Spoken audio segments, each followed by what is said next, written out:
Good afternoon. Hello to everyone, and welcome to this workshop on quality of maternal and newborn health care, translating research into policy initiatives in the WHO European region event. My name is Angela Giusti. I'm a public health researcher at the Italian National Institute of Health. It is a pleasure to host this workshop that has been organized in partnership with the WHO Collaborating Center for Maternal and Child Health in Trieste, UNICEF Italy, University of Central Lancashire, and the Italian National Institute of Health, including the WHO Collaborating Center for Childhood Obesity, led by Dr. Angela Spinelli and Dr. Paola Nardone. The aim of this workshop is to share the key messages on effective action for translating research results into maternal and child health policies, including health promotion in the first 1,000 days. During the workshop, several case studies will be presented at all levels, regional, country level, or European, and related to different realities in the WHO Europe region. The event is intended for all stakeholders who are involved in translating scientific knowledge into policies, institution, voluntary sector, and other stakeholders.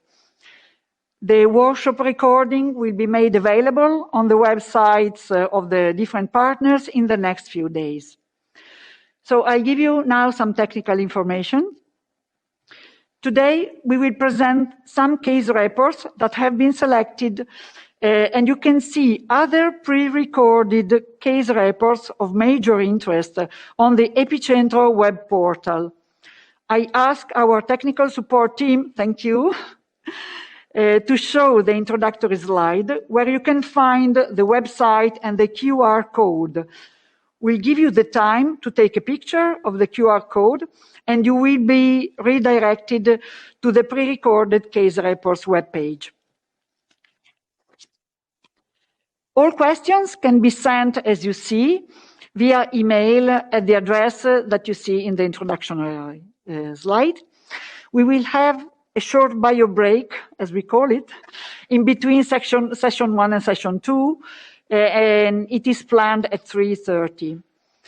Just a final word to thank the institution and colleagues that have contributed to the workshop organization and to the scientific committee. I now give the floor to Dr. Marzia Lazzarini, who is responsible for the WHO Collaborating Center for Maternal and Child Health at Burlo Garofolo in Trieste. Thank you, Marzia. Thank you. Thank you. Can you hear me? Can you confirm? Can you hear me? Okay. Thank you, Angela, very much. And thanks for all the team of Istituto Superiore di Sanità for kindly having supported all the technical aspects of the meeting as well. So sincere thanks for that.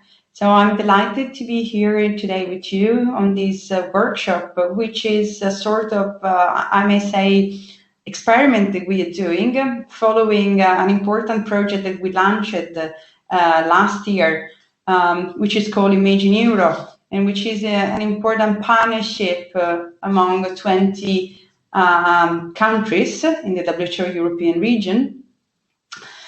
And so the idea of doing this workshop actually comes from the reality of having a lot of data, a lot of evidence collected in all these countries into the European region and wishing to translate them into policies. So my attitude toward this workshop is very much a learning attitude. I'm here to learn from you, and it's very much an open attitude about exchanging experience and exchanging views of people working in different settings. And I'm really looking forward to hear the presentation of the speakers, which I regard it's going to be very, very interesting.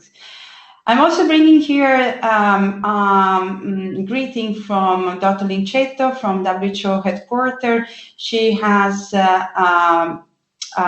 severe situation going on, personal situation. So for this reason, she's not able to attend today, but she's sending her most warm regards and for a fruitful workshop. And we will be in touch in the next days to report also on the outcome of this workshop. So that's all from my side, and I will hand over back to Angela. Thank you very much.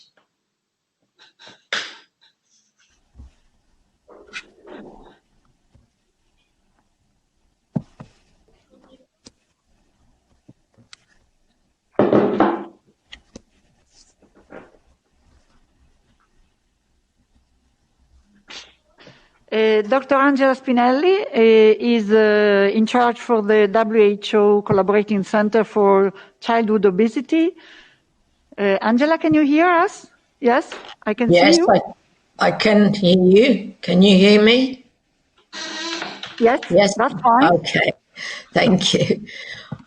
We are really very pleased to be here and to have contributed to this project and meeting as WHO Collaborating Center.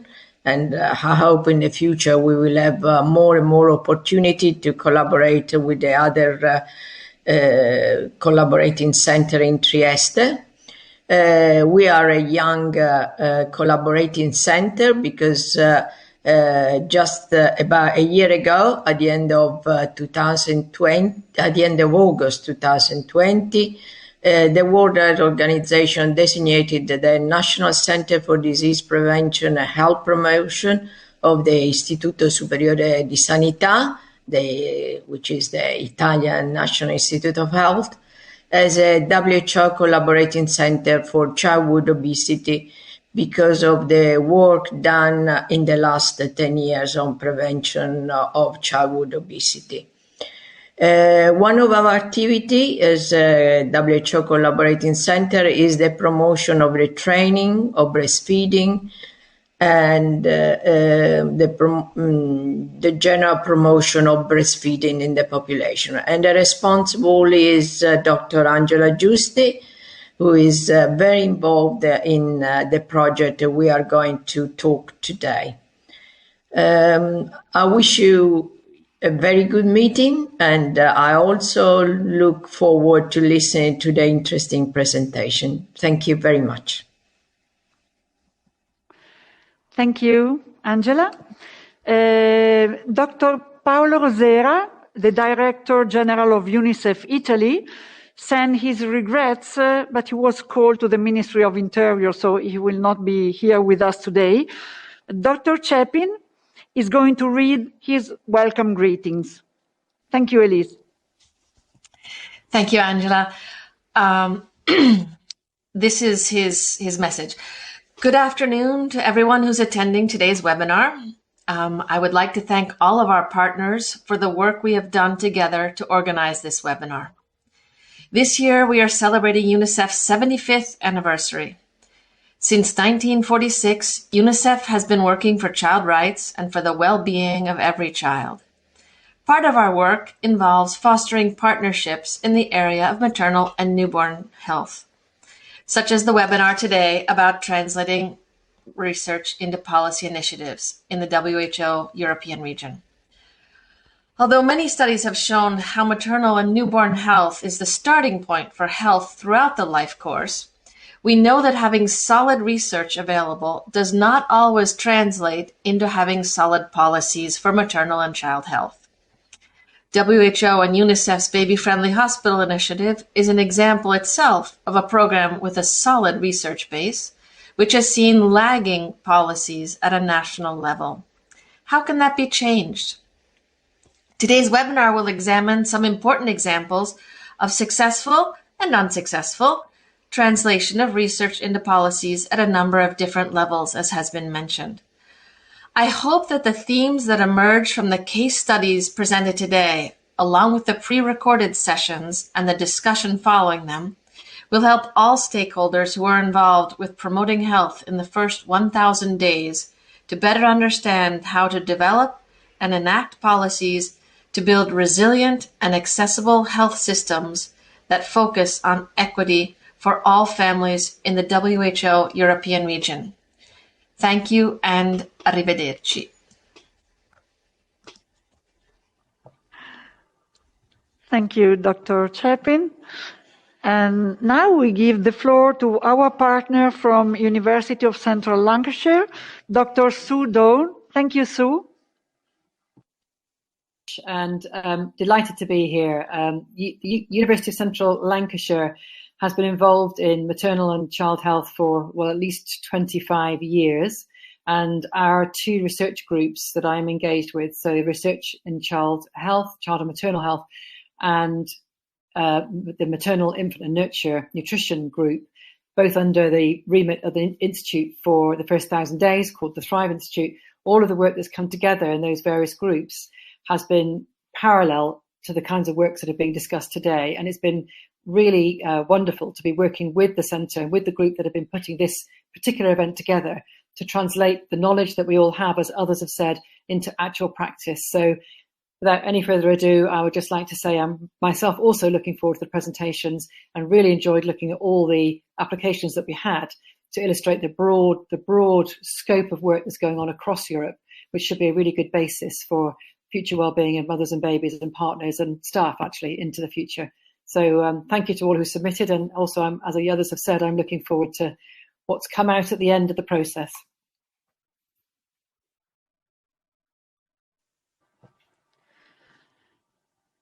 Thank you, Sue. Now I kindly ask our partner, Dr. Elise Chapin, to lead with me the first session. Okay. Thank you. So our first session today is going to look at local initiatives. And our first speaker is Amira Cherimagic, who is going to speak to us about translation of the WHO standards into Bosnian. She is from the NGO called Baby Steps, based in Sarajevo, Bosnia and Herzegovina, and she may be speaking today with her baby, Mustafa. I'm not sure if he's going to be there or not, but when she turns on her camera, we will be able to see if Mustafa is with her. Thank you for announcing me. Luckily, Mustafa is not here. I don't know how I would manage to speak. This morning, you saw me with the microphone off. So yes, I would like to talk about translating WHO standards in my country, Bosnia and Herzegovina. As a case study, I've learned a lot while preparing it and preparing chronologically what has been happening for the last couple of years. So as you can see, I would like to beforehand say that this is maybe a case study of something that was not so successful, but definitely has a lot of food for thought in our future steps. Next, please.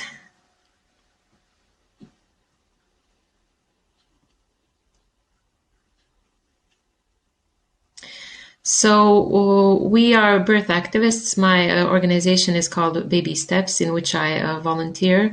And in 2018, a couple of us actually translated. We could say it was an initiative that we made ourselves, so no government or other institution was behind this project, and we decided to translate WHO publication called Standards for Improving Quality of Maternal and Newborn Care in Health Facilities. It was then a very recent publication, and it was only translated in French, I think, and maybe Russian. So it was also an opportunity for this region as a whole. Because if some of you don't know, actually Bosnia and Herzegovina, it was part of the former Yugoslavia Republic. So we actually share a language, or it's very similar to the languages in Croatia and Serbia. And whenever we have any literature and publications translated already in Croatian and Serbian, that is a step forward to engaging this literature in our country. And as I said, it was not available in any of these Slavic languages. So when we translated, it was actually introduced, and we had a meeting introducing the project, and the ending of the project, the translation to our Federal Ministry of Health. And we also got approval and support, meaning that actually we had their a blessing on the front page. So it just said it was approved by the Federal Ministry of Health and the Federal Agency for Quality and Accreditation in Health. These agencies, when I say federal, Bosnia and Herzegovina is a politically complex country, because in the post-Dayton period, or after the war period, we are actually divided into two entities, political entities. It's called the Federation and the Republika Srpska, and the majority of our agencies and government bodies are actually divided between these two political entities. And regarding health, where maternal care actually is, and where all the policies should be made, is a specific and very complicated issue, because Bosnia and Herzegovina also has 13 ministries of health, meaning, and none of them are actually on the national level. So as The Guardian called us, we have the most complex political system in the world.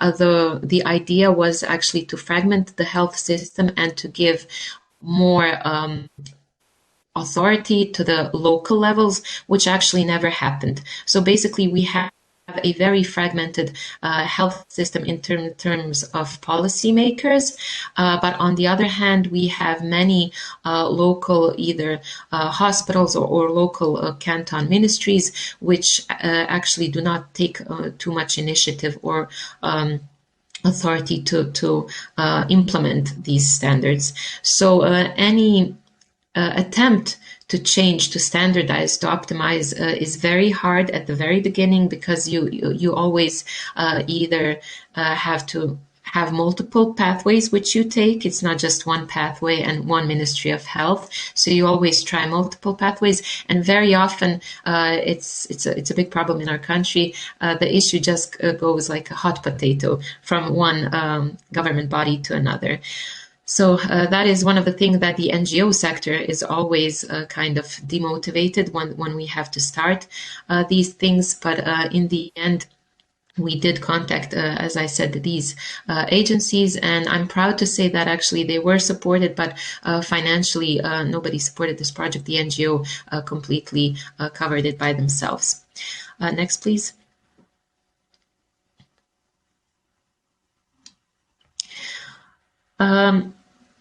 So it was the only up-to-date translated publication with the international recommendations, which are improving the quality of maternal and newborn health care.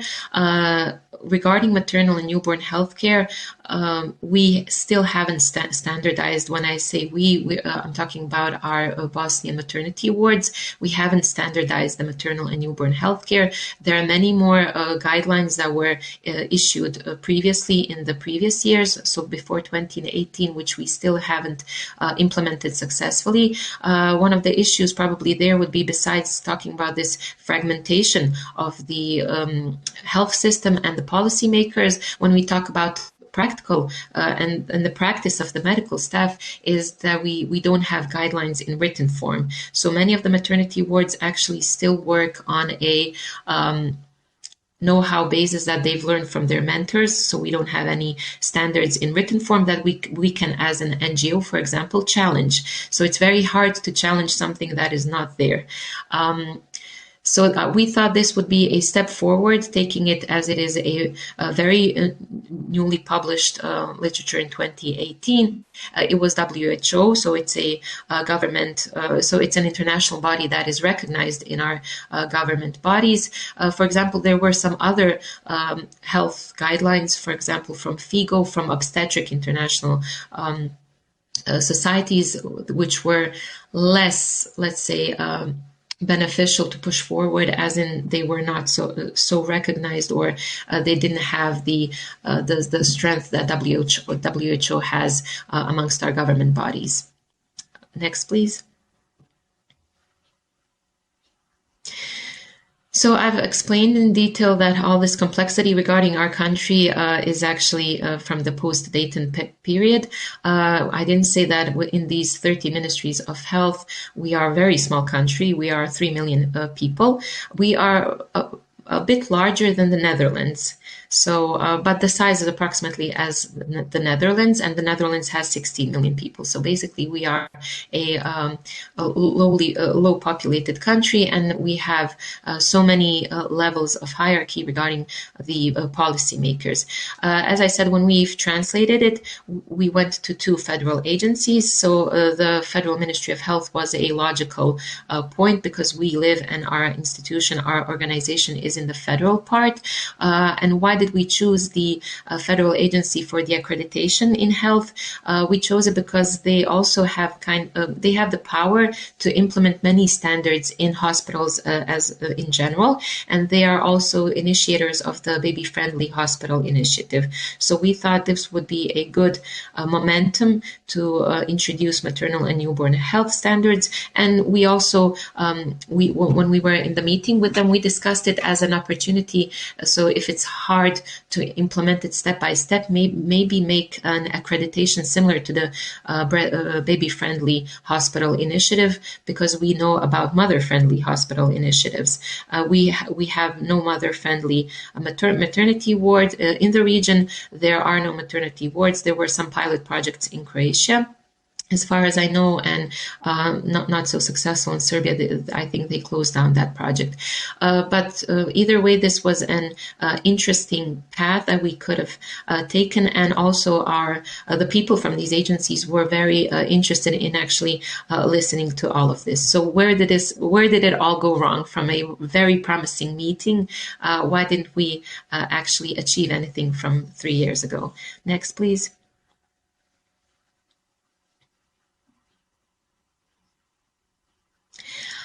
So the Federal Agency of the Accreditation, as I said, has a lot of not necessarily power, but it has a lot of projects and implements standardization. 11 out of 13 federal maternity wards were accredited as baby-friendly. So we can see that this is a trend that was successful. And as we know, whenever we accredit a hospital, there's always a momentum where if you do not do the re-accreditation, the standards can actually decrease. But I think this project was pretty successful because there was a re-accreditation system, and the Baby-Friendly initiative has kept up to pretty high standards, although, of course, there is a significant space for improvement regarding support of breastfeeding mothers, for example. But on the other hand, skin to skin was introduced. We can also prolong that period as well.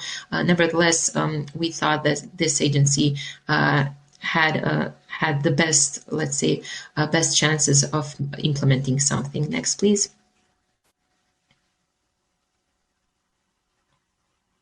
So after the meeting, which is successful when you meet in person, things start to happen because it's always better in person. The initiative was concluded as unsuccessful. Why? One of the reasons, as I said, was as I mentioned, the hot potato issue. So actually, nobody. We were expecting as an NGO for one of the government agencies to take charge, to take this project and take this literature translation and use it as an initiative from themselves. Basically, what we've learned is that the NGO, although our NGO sector is not so strong, unlike maybe in other countries, because we don't have, for example, we have many cases where our letters never get answered on the government level. So we thought that if somebody of the government level takes charge of this project, that it will be more successful. We've learned that this is not the case. Actually, the NGO is the one who should be keep pushing forward and keep incorporating all these agencies together and acting as a catalyst and as a watchdog at the same time, because these standards are something that is really crucial to be implemented at this era, because it's not a good thing that our maternity wards are not working in something that is international standard. So our next steps, we are still in communication with these agencies. We also had we also had a meeting the other day again regarding the IMAgiNE Euro study. We were introducing our future publications that are to take place, and again said that we are to reach out to them, and hopefully that we will either revive the idea of mother friendly or that we can do another project together. But this time we will, I think, as an NGO, push it forward and keep the momentum going and maintain a watchdog position. So thank you.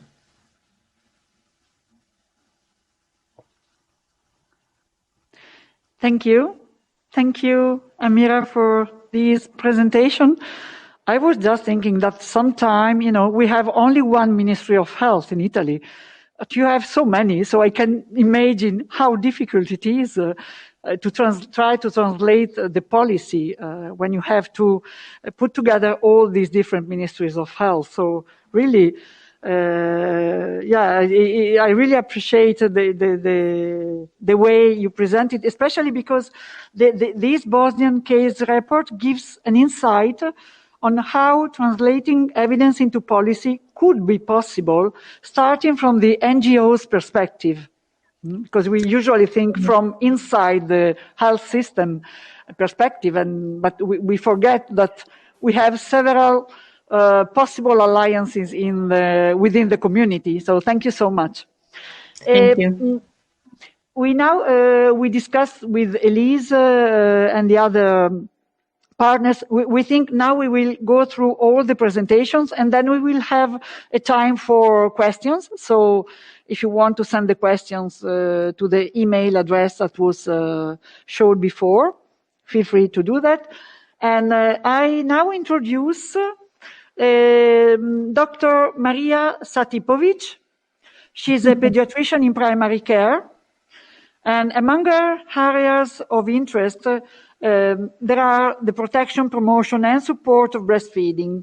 She is also a lecturer at the University of Applied Science in Bjelovar, course instructor of pediatrics and contemporary knowledge of breastfeeding, and president of the Association of Healthy and Happy Childhood.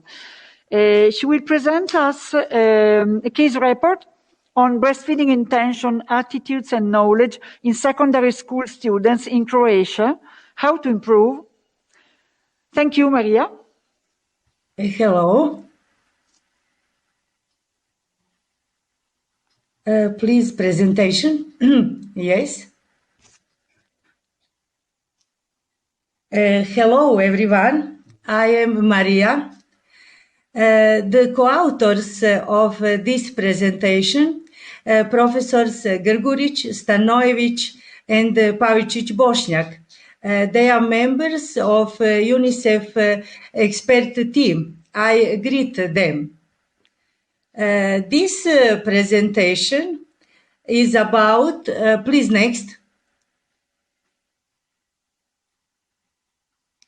This presentation is about intentions, attitudes, and knowledge that secondary school students in Croatia have. The question that arises within this topic is also how it can be improved.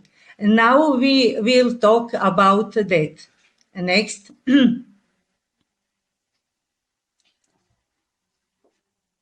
Firstly, I must explain to you how we decided to educate high school students on breastfeeding. This is how it all started. It was an evidence-based decision. We used the results from the research we conducted in 2016. These results confirmed that the knowledge of students is insufficient, and so is the quality of their attitudes and intentions on breastfeeding. A unique education program on breastfeeding does not exist. The programs that do exist are based on teachers' decision and are not unified and therefore not useful. Also, there is a lack of validated tools that should measure the effectiveness of education programs. There is an absence of evaluation of breastfeeding education in schools. Please, next. The next question I will answer is about the policies we are focused on. 2 years ago, the Ministry of Science and Education of Croatia rendered a curriculum that decided to include breastfeeding as a part of physical health module. The outcome is taking care of and responsibility for reproductive health. The research we conducted was made and published before the ministry decision. It definitively contributed to the public debate about breastfeeding education. Since the curriculum for educational program was not translated into specific educational program about breastfeeding, we decided to develop such very useful program. Next. The structured course on breastfeeding lasted 4 hours, and the first topic was about breastfeeding facts. 1 hour per semester in the final grades. The second one was about the importance of breastfeeding for child's diet. And the third topic was about the students' attitudes about breastfeeding, and the fourth one was about the students' life choices that concern breastfeeding. It is important to say that the program was implemented as a pilot project in Bjelovar, where it is still active. The idea is to implement it national, which is also why it was presented to the Committee for Protection and Promotion of Breastfeeding of the Ministry of Health. Next.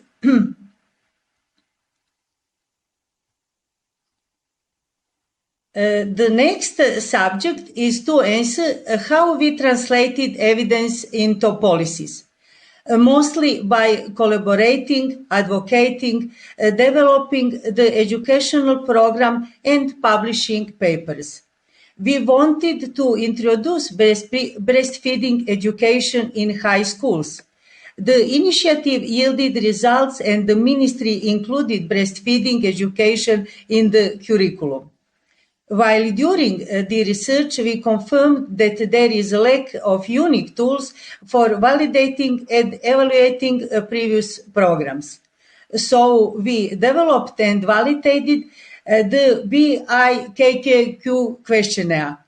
This is questionnaire about attitudes, intentions, and knowledge about breastfeeding. The paper also concluded that in all high schools teachers conduct education at their own discretion. Therefore, we made the program appropriate for high school students, and its effectiveness has been confirmed in another published research. A breastfeeding education program has been developed in cooperation with several professional teams. Please, next. It is very important to mention the involved stakeholders. The key actor is the Association for Healthy and Happy Childhood. Other relevant stakeholders are Ministry of Health, that included the issue education about breastfeeding in the national program. Ministry of Science and Education, that gave the approval for conducting the research among students, and the UNICEF team in Croatia for baby-friendly maternity that participate in the research. The leader, UNICEF's team in Croatia, Professor Josip Grguric, he is my mentor, and he is helped me in the work about this education in the schools, in the high schools. A County Teachers Council for Biology and Chemistry that made a 4-hour course. And of course, high schools in Bjelovar that made it all work because the students could participate in the research. Please, next. In conclusion, the key activities include the assessment of the curriculum, setting up the plan for the research. With all it includes like aims, results, conclusion, and so on. And then there are the activities that took place after the introduction and the course, and of course the development, adoption and implementation of a single program on breastfeeding for all high school students in Croatia, which is still in progress. The activities that you can see on slide, which are involved, are the most important ones. The initiative, please, presentation.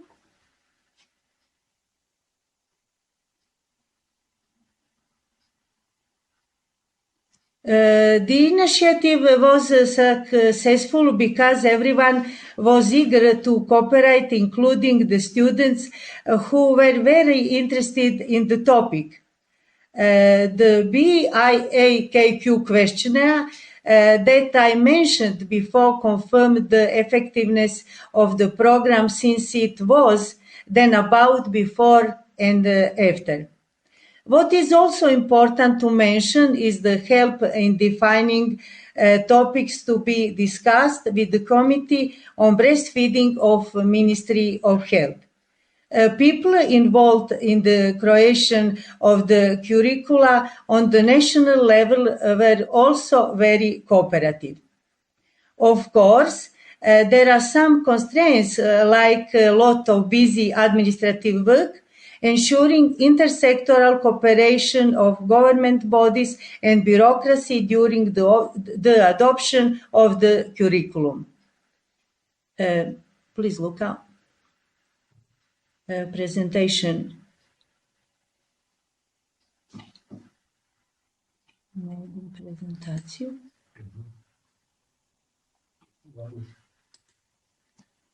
I don't see my presentation. We can see it. There's a picture of mothers on a stage.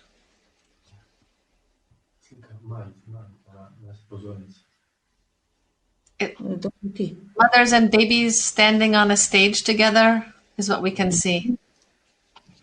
Okay. Yeah, Maria, I think it's your last slide, the one we are looking at. Okay. Mm-hmm. This show beauty of motherhood goes on continuously since 2016. It is a project that includes a series of activities to support motherhood and breastfeeding. The most important part of the project is a public event during which mothers with breastfed children share their experience on breastfeeding and motherhood. High school students of Bjelovar take part in preparation and implementation of the project on a voluntary basis. Thank you for listening. Thank you, Maria. That was a fascinating presentation, and greetings to all of my UNICEF colleagues in Croatia. Thank you for sharing your experience, and I think it's similar to what happens in other countries where people don't expect high school students to be interested in breastfeeding. People don't expect teachers to want to talk about breastfeeding in the curriculum. And the curriculum that you mentioned, where you spoke about various ways of speaking about breastfeeding, watching a film or a short video, talking about diets, attitudes, life choices, what a fantastic way to introduce those children. And I'm sure, as you said, they were very enthusiastic and very cooperative. And that's really fantastic and can make such a significant difference for them. Thank you. Thank you very much. Thank you. Thank you for sharing that with us. Okay, our last speaker in this first session is Mariana Amorin, who works at the Public Health Institute, the Istituto di Saúde Pública, forgive my pronunciation, Mariana, at the University of Porto in Portugal. And she will be speaking to us about family integrated care in the NICU, in the Neonatal Intensive Care Unit in Portugal. Over to you, Mariana. Yes, thank you, Elise. Good afternoon, everyone. I can't see my slides yet. They're coming. Okay. First of all, I would like to thank this opportunity to share our work in such interesting webinar.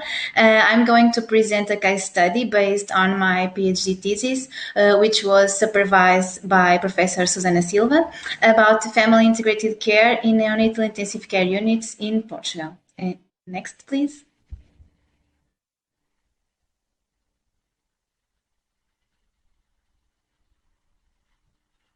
I think this is the last slide, not the first.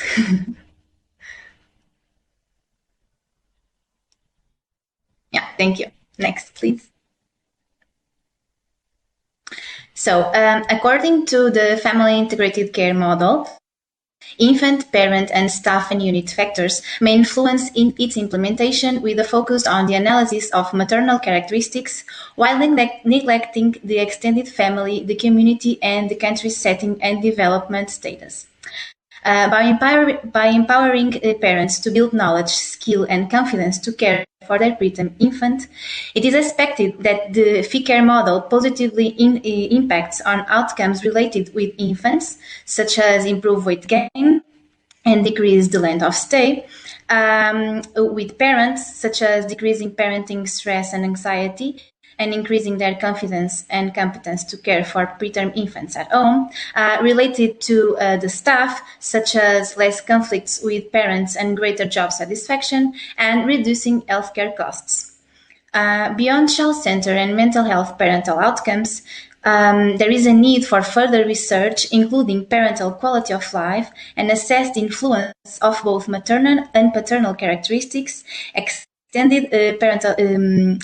family and community, and the macrostructural levels on the implementation of family integrated care inside and outside the neonatal intensive care units. Thus, national family integrated care guidelines need to be grounded on parental quality of life and needs at the macro, meso, and micro levels.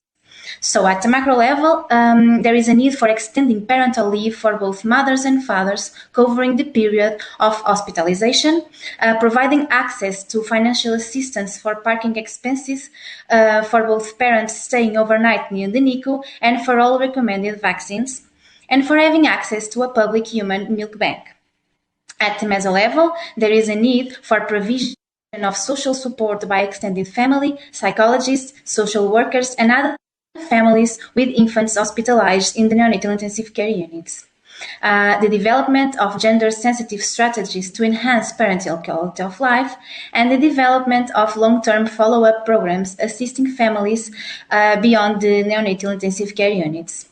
And finally, at the micro level, there is a need for reinforcing privacy in the NICU ward, having a social security worker available to help with bureaucracy, developing interventions focused on improving parental quality of life involving non-professional care, such as the parental associations, and incorporating individual accommodation mechanisms or the coping strategies in measurement and counseling programs. Next, please. So this case study involves data from all 7 Level 3 neonatal intensive care units from the Northern Health region of Portugal.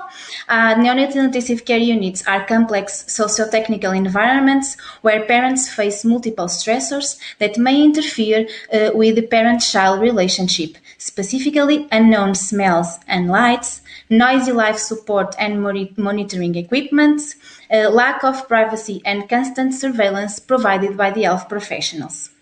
In addition, mothers and fathers are confronted with difficulties in establishing parental roles due to the physical separation from the child, the structure and control opportunities for interactions, the limited involvement in infants' care, and the fear and uncertainty about infant survival and future health and development. This study was conducted between July 2013 and November 2014, and at this time, from the Portuguese law, parental leave included 4 months with full pay salary after childbirth, not including the infant hospitalization period. So during the hospitalization period, only one parent could ask for a subsidy corresponding to only 65% of the salary. And next, please. So we performed an observational and longitudinal mixed method study in which during 1 year all mothers and fathers of very preterm infants hospitalized in the previously described NICUs were systematically recruited. Parents without serious illness that precluded NICU visitation who were present in the NICU during the hospitalization period, who were able to speak and write Portuguese and whose infants survived and were still hospitalized at the time of the interview were considered eligible to participate in this study. So in total, 122 families accepted to participate during the hospitalization period by answering a questionnaire corresponding to 120 mothers and 91 fathers. 4 months after the delivery, we contacted all families who previously accepted to participate in the second phase of our study, and in total 67 families returned the questionnaires corresponding to 67 mothers and 64 fathers. In addition to that, we performed qualitative interviews with a subsample of 26 couples. Next, please. So, in order to rethink the governance in neonatology, it is crucial to understand the opportunities and limitations associated with the family-integrated care from the perspectives of mothers and fathers. In this way, we assessed families' characteristics, views and expectations about their involvement through the collection of quantitative and qualitative data.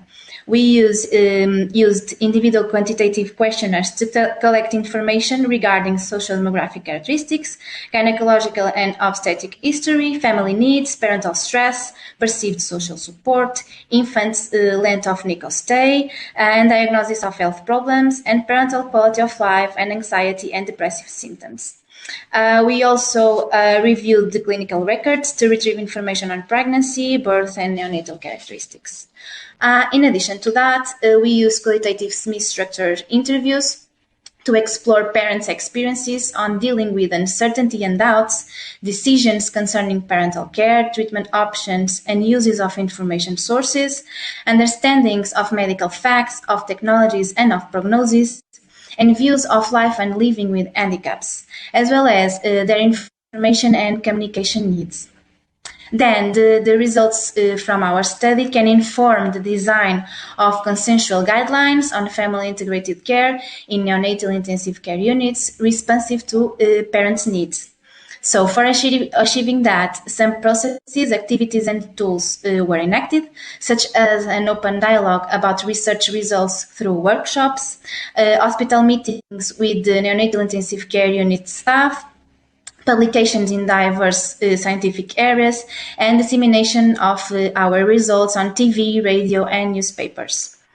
All of those activities were directed to and involving heterogeneous groups of stakeholders, such as neonatologists, nurses, parents, and extended family, as well as some policymakers. Next, please. At the end, we are able to highlight some success and constraint factors of our study influencing the implementation of family-integrated care in Portuguese neonatal intensive care units. Regarding the success-related factors, at the conceptual level, we brought to light a model that challenged the available models of care and adds parental quality of life, stress, and anxiety as important outcomes beyond the infant-related ones. Methodologically, this study combined quantitative and qualitative data, which allowed to have a comprehensive approach of the phenomenon and included both mothers and fathers of very preterm infants. At a practical level, there was a proposal of integrated policies to help to design parents-friendly medical practices. And finally, this study had a broad media coverage, especially regarding the parents' call for changing the regulation of parental leave, as I said before, and was able to engage the community. Now, thinking about the constraint factors influencing the successful implementation of family integrated care in Portuguese NICUs, there are social and political issues to highlight, such as insufficient financial assistance to parents and the non-flexible work schedules. As organizational barriers, there are the health professionals' lack of communication and negotiation skills, the lack of time, human and material resources, and the lack of professional guidelines, including the parental perspectives and needs. Other important constraints are related to family dynamics, such as the lack of social support, financial constraints, work commitments, single parenthood, and having dependent individuals demanding care at home. In conclusion, the design and development of professional guidelines on family integrated care needs to be aligned with both mothers' and fathers' perspectives and needs for an effective, consistent, and comprehensive collaboration between mothers, fathers, and the healthcare professionals. Thank you very much.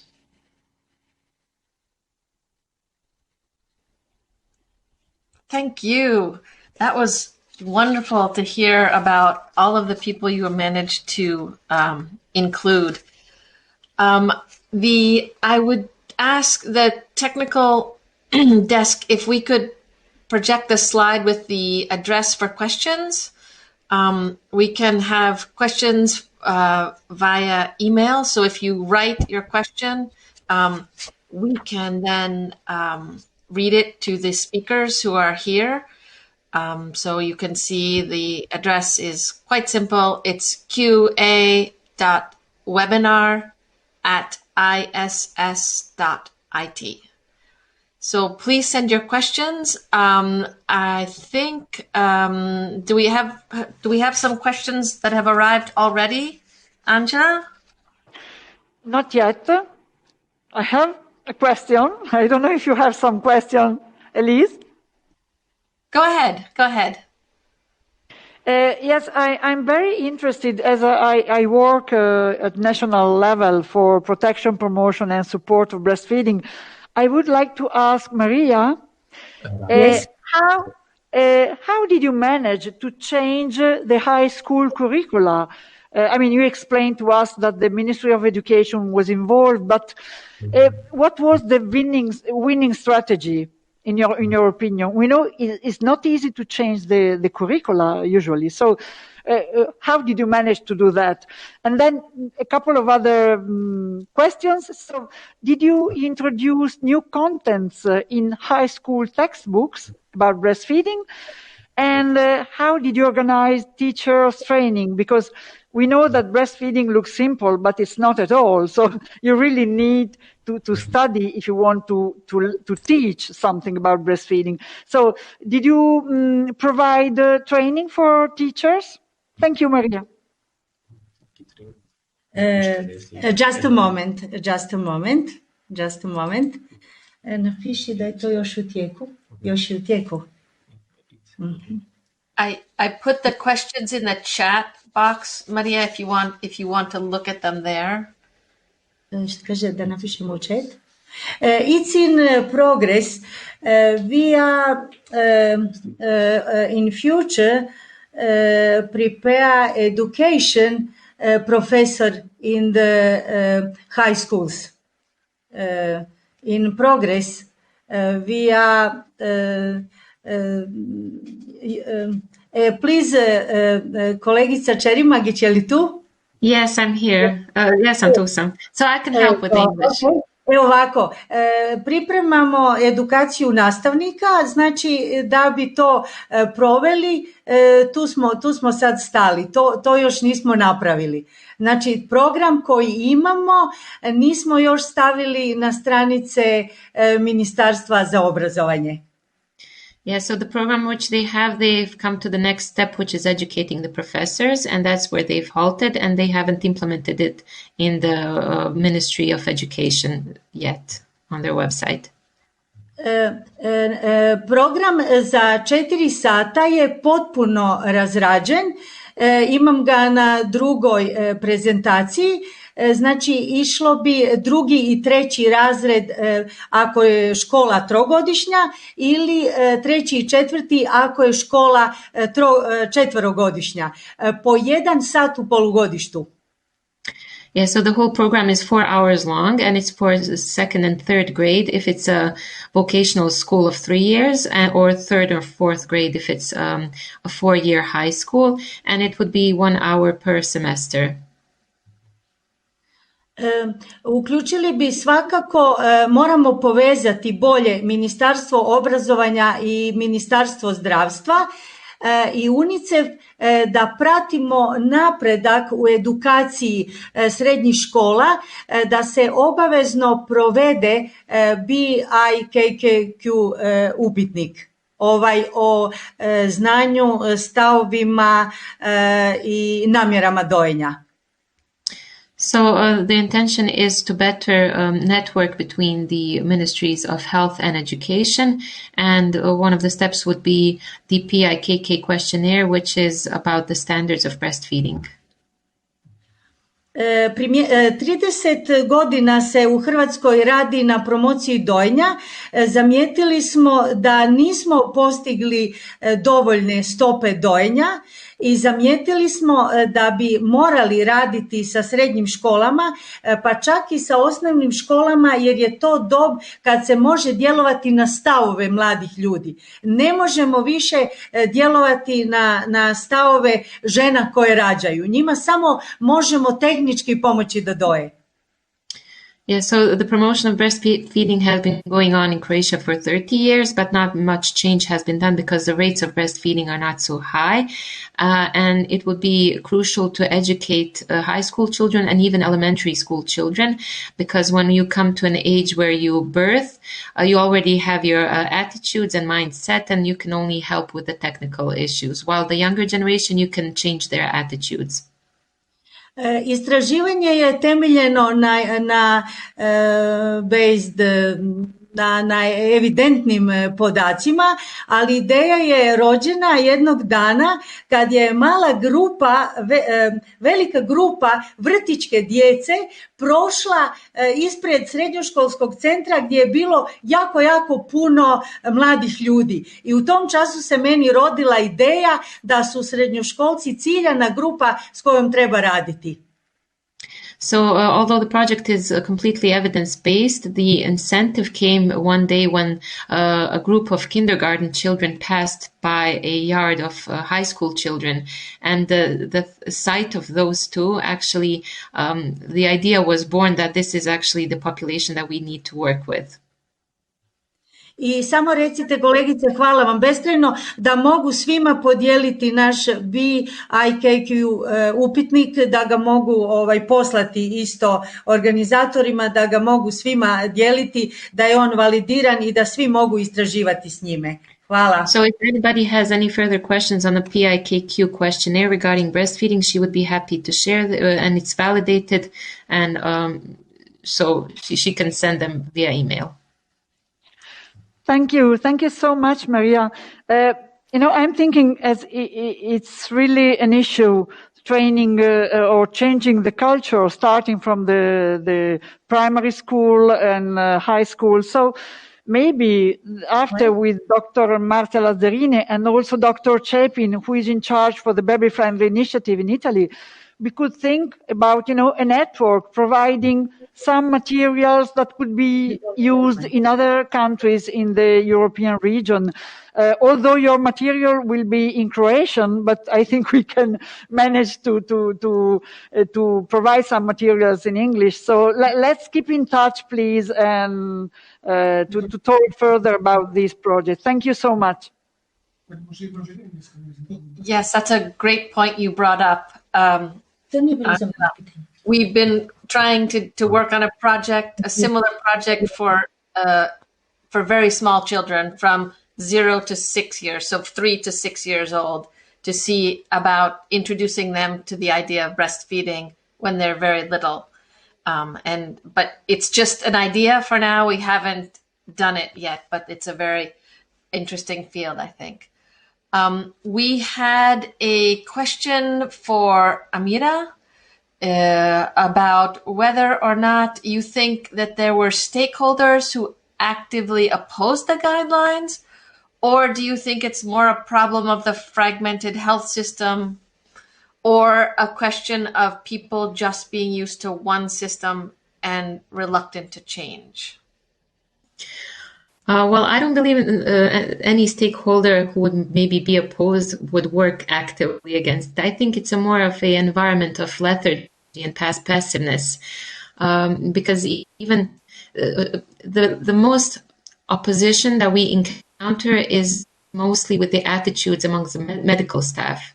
So the policymakers mostly agree with us. They recognize these incentives, and they're probably familiar with them even before we come with the translations. So they agree with the whole idea, but there is a complete political environment of the lack of will and willingness. So we always say we have so much policies and such good laws in writing, but it's the human factor that has to incorporate a soul to these projects and to keep things moving forward. Yeah, that's very true. It's hard to disagree with something that has such strong evidence. So a lot of times it's just the lethargy that you were mentioning, and habit, I think, too. People are used to doing things. So it's a status quo with everybody's comfortable with it. Okay, I see we have also a question for Mariana about media attention and how difficult it can be to get media attention. And the person wanted to know, how did you get them involved, and what issues did you use to attract media attention? I think your microphone is off. I'm sorry. As you said, I work in the Institute of Public Health of University of Porto, and here we have a communication cabinet, and they usually, when we publish an article, a new paper, or even our thesis, a master or doctoral thesis, usually they send a small new for our national Institute of News. I don't know the correct name, but then they disseminate the new for other media. And if one media, one TV or a newspaper wants to talk more with the researchers, they put us in contact with that specific media source. So that was mainly the way that we do the things here, and what issues appeal to them. So specifically in the case of my PhD thesis, the media want to publish our data about the reformulation of parental leave, because that specific issue was in fact was in our parliament in discussion. So that was the issue they want to highlight and to get the attention of the political parties to know more empirical data about it. I think it was the most issue that they need to know. Thanks. Was the political issue transversal? Did you have supporters from the political left and political right on this issue? Many times maternal and child health issues have a large consensus because it's difficult to say, no, we don't want mothers and babies to be okay. Did you find that the supporters came from both sides of the political spectrum? I think that that specific issue was raised by one side of the political parties, but I think at the end they all support that change and that the regulation of parental leave. And in fact, the parental leave regulation changed in November 2018, I think. And then all parents, one of the parent can have the full pay salary during the hospitalization period. At the time when we start this study, there is not the case, but then now there was a change in the policy. And now during the hospitalization they get 100% of their salary, Yes, and then one parent, and the yes. 4 months after, is that Yes. also full salary? Yes. And after the 4 months, can they take any additional leave? Yes, if they prefer to divide the parental leave, some months for the father and some months for the mother. And they, if for instance they covered all hospitalization, then 4 months, and if the mother asks for more extra months, it's not 100% of the salary, but the percentage decrease. But they can ask. Okay. Thank you. I don't know if we have any other questions that have arrived from the operating center. No, we don't have any further question. So maybe we can have our break, Elise. What do you think? Sure. Yeah? We have our break start again at 3:30. Yes, we would like so much to offer you a coffee, but with this webinar online, it's not possible. Otherwise, here in Rome, there is a nice sunshine, a warm day, and we would like to have coffee with you. But okay, so virtually a coffee, and let's be back at 3:30. Okay. Wait, Maria, did you have a question? Okay. Yeah. For Elisa, thank you for your kind words for my presentation. I am very happy. I'm very happy. Thank you. You're welcome. It was fascinating to hear about all of your different health systems and the parts that were critical discussion points, and to see the amazing variety of systems that exist within the European region. It's fascinating. Yeah. So thank you, everyone, and we'll see you in 15 minutes. Is that right? Yes, exactly. So see you. All right. Thank you, Amira, for translation. Thank you. Thank you, Amira. Thank you. You're welcome.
Welcome back.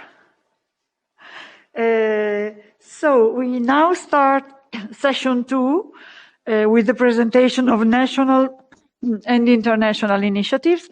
And I give the floor to Angela Spinelli and Sue Dorn. Thank you, Angela, and thank you, Sue. Hi. Yep. Hello. Thank you. Thank you. So we're back. Are we going to start?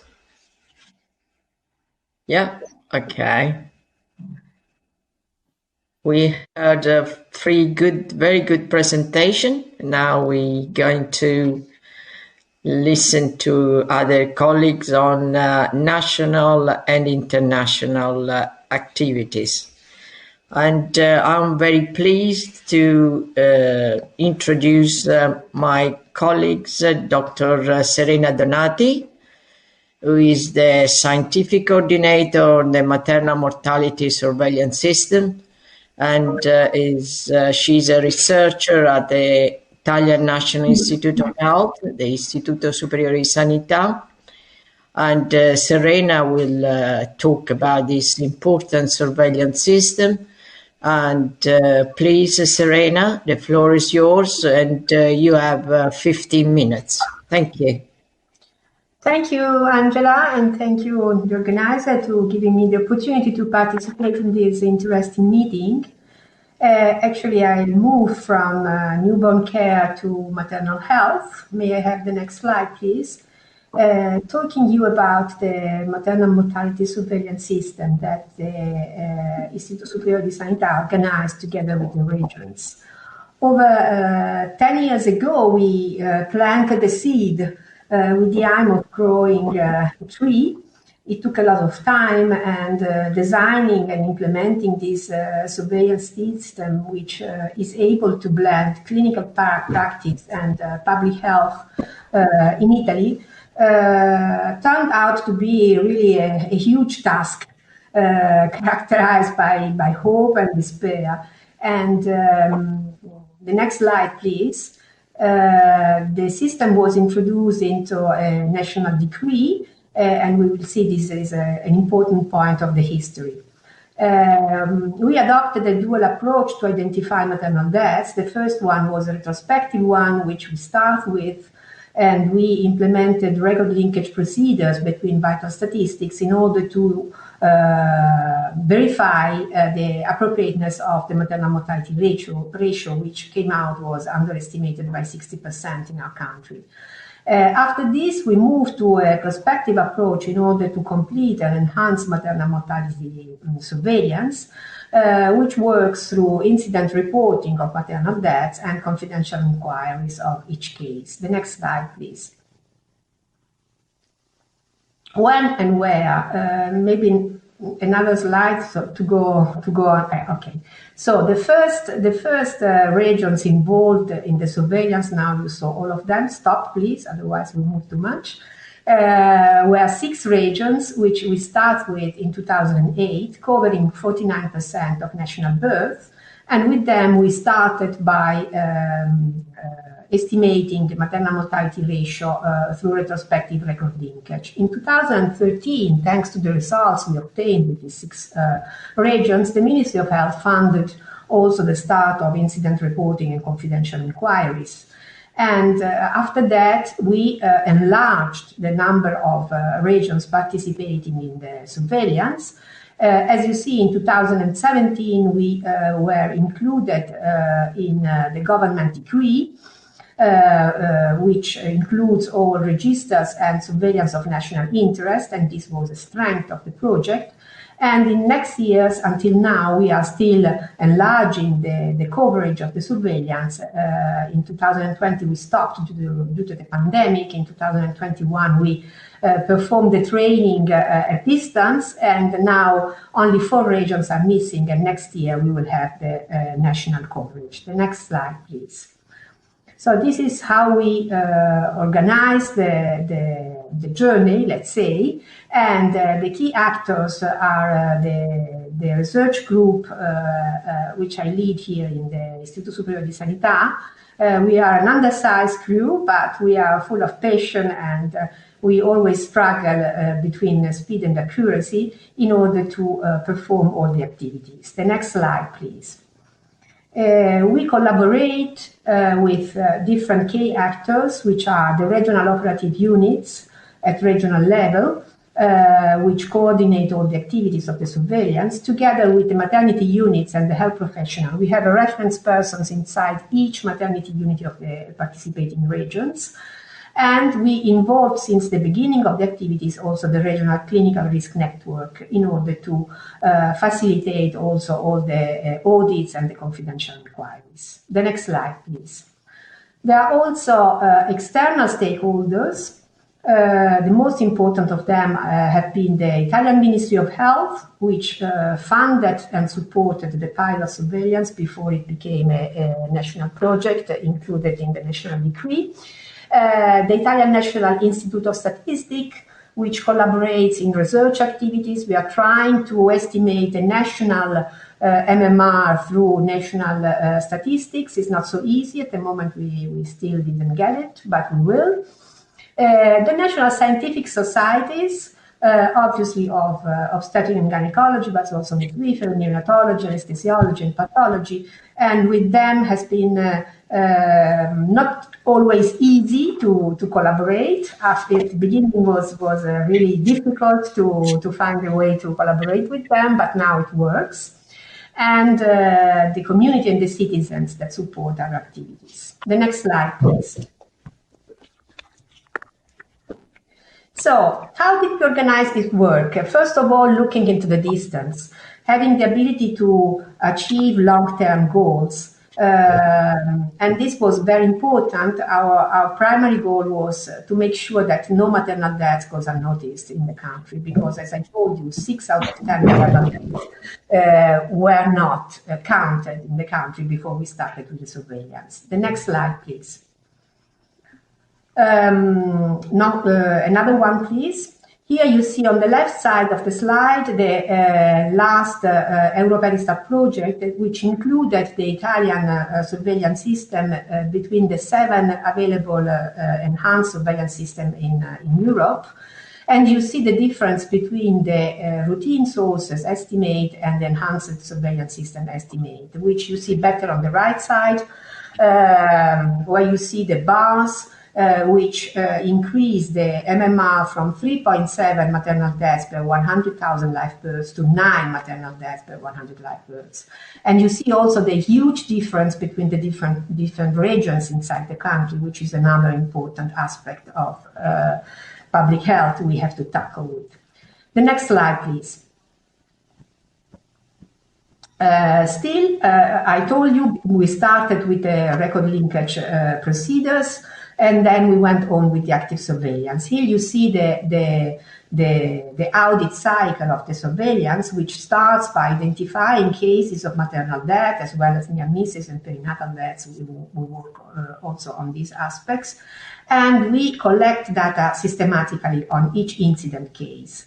After this, we promote audits which are compulsory inside the hospitals in order to better analyze the criticalities of each cases and the confidential inquiries at regional and central level in order to generate also recommendations for clinical practice. The data analysis highlights not only critical issues but also good practices, and we should stop here if we are implementing a research project, but we are taking care of a surveillance system, a public health surveillance system. That's why we have to go further by translating the results of the surveillance into action in order to improve the outcome of maternal and perinatal health by doing research, developing guidelines, and assuring continuous training for health professionals. And the last step of the cycle is the most difficult, is the assessment of the impact of all the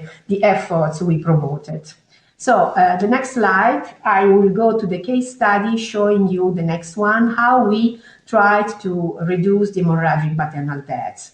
hemorrhage is the first cause of maternal death in Italy, and we decided to adopt a bundle of activities in order to promote better care to hemorrhagic emergencies in the country. As you know, a care bundle is based on the theory that when you implement several evidence-based interventions grouped together in a single protocol, they will improve patient outcome better than single activities. So the bundle included research activities. Here you see the first population-based prospective study on hemorrhagic morbidities and near misses in the country, which gave the option to learn a lot for health professionals by analyzing the results of the study. The next slide is the second component of the bundle, which is the health professional training. 15,000 physicians and midwives participated in these 3 editions of a distance learning course on prevention, diagnosis, and management of PPH. Most of them acquired the credits. And the next slide, please, shows the last component of the bundle, which is the guidelines development. We produced the first national evidence-based guideline on PPH prevention and management. And as you see, we produced, as usual, also a divulgative version, which is devoted to the women and the citizens, and the one on the left side is the one for the health professionals. The next slide. So, to make sure and validate the outcome, we computed in the 6 regions which covered, as you remember, 49% of the national births in the country, the MMR, the specific MMR due to obstetric hemorrhage. Before the bundle implementation, the MMR was 2.9. Almost 3 women would die out of emergency for hemorrhage in the country. The next slide. After the bundle implementation, as you see, the reduction was statistically significant and only less than 1 woman would die in these regions due to obstetric hemorrhage. So this was an important result, not only because we saved women's life, but because we were able to demonstrate that this kind of activities, which starts with the surveillance, but goes through it in order to implement research, training, clinical recommendations, is able to improve maternal outcomes. Next slide. So here there is a list of aspects which helped in getting this success. Obviously, the belonging to a solid institution like Istituto Superiore di Sanità has an important part in the success. The involvement of the principal national stakeholder from the start of the surveillance, this is very important. Keep in mind not to leave anyone out, otherwise this will become a problem. The inclusions of the surveillance in the government decree, which was recognized of the activities we were implementing. The next slide, the availability of a stable funding, which might be really a problem if it's not available, and we face this problem more or less all over the journey. The methodology, which has to be robust, population-based. Go on with the slide, please. And we have to, next slide, please, to disseminate and give back all the results and the knowledge produced to the health professionals, which are actively involved. I think this is the most important aspect of the surveillance, to involve actively the health professionals in the research and training activities. And the next slide, I think there is an extra point. Obviously, you need a group which is persistent and resilient. The next slide, I think we conclude with the lesson learned. An enhanced maternal mortality surveillance system is the best option to study maternal mortality. You can go on with the slide, please. There are different points. Research activities, continuous training, recommendation for clinical practice are the component of the bundle which was successful. All the points we saw before are essential requirements to ensure the success. And the last but not least, exercising tolerance to accept and manage difficulties is something which maybe we never learn enough, but comes along the way. So to conclude, the next slide, I would like to thank Next slide, please. To thank all the people who participated in this journey. Obviously, the small group here in the Istituto Superiore di Sanità, the Ministry of Health, which gave the first grant in order to move this project, and all the professionals at regional and local level which participate, but also all the clinicians which for free give their help in the confidential inquiries, the National Steering Committee, the external review of all the material we produce, all the clinicians who assist the women, and the women who participate by giving their information to the surveillance. Thank you.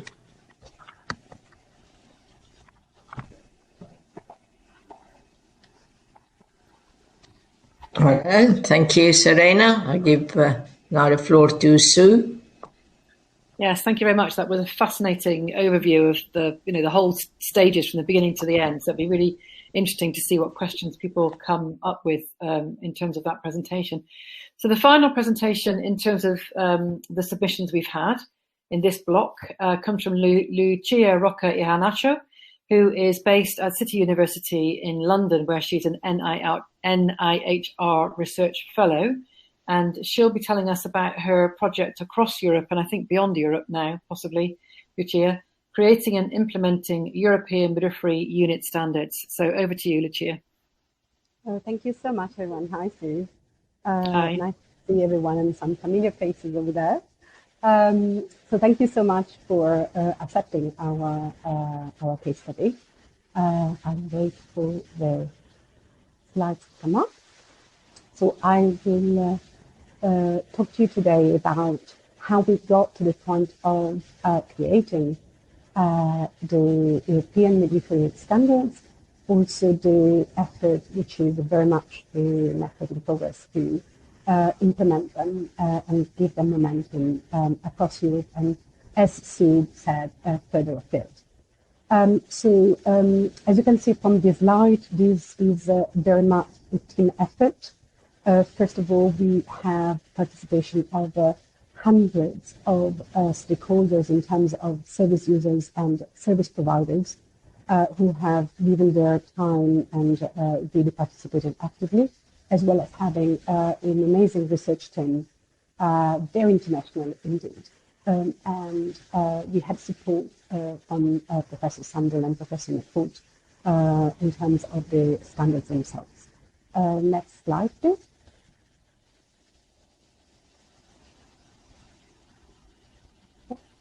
So a little kind of a positionality statement before I go on. So I'm today talking to you as part of City University of London and also the Midwifery Unit Network, which is a non-for-profit community of practice.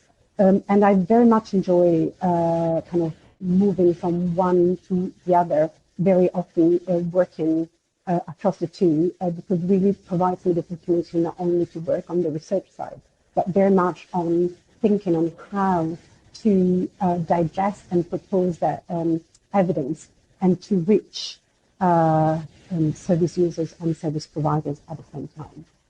I'm an immigrant in England, and I come from a very diverse background, and also my professional background is very various in terms of being a clinician, a midwife, a researcher, but also I really love working alongside staff, doing training and development. So next slide, please.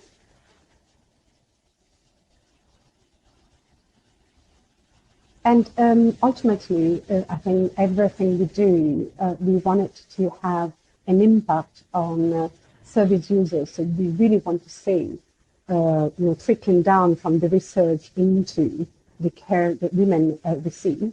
And in that picture there with the lovely baby, this is my niece. So my niece is the first woman in 3 generations in Italy to give birth without violence. And she gave birth in a fantastic... Lucia, I'm sorry to interrupt you, but we cannot hear you very clearly. So maybe could you put the microphone closer or... Can you hear me better like this? Oh, that's perfect. Thank you so much. It's probably my headphones. Apologies. My headphones probably are not working very well. So I was saying that, what we do, we wanted to have an impact directly on service users. And the woman in the picture with the baby is my niece, who gave birth alongside birth center in Geneva, and she's the first woman in 3 generations in my family to be without in a birth center. And the other picture is really to remind that in terms of disseminating the work, we really need to try to engage as many service providers as possible. So we are always working, having in mind impact at these 2 different levels. Next slide, please. So we are lucky nowadays to have a wealth of evidence, policy. There is some background noise. I'm not sure if someone has got the microphone open. So really, nowadays, we really have the knowledge and the evidence base, and it's a matter of translating this knowledge into something that can be used in practice. Next slide, please.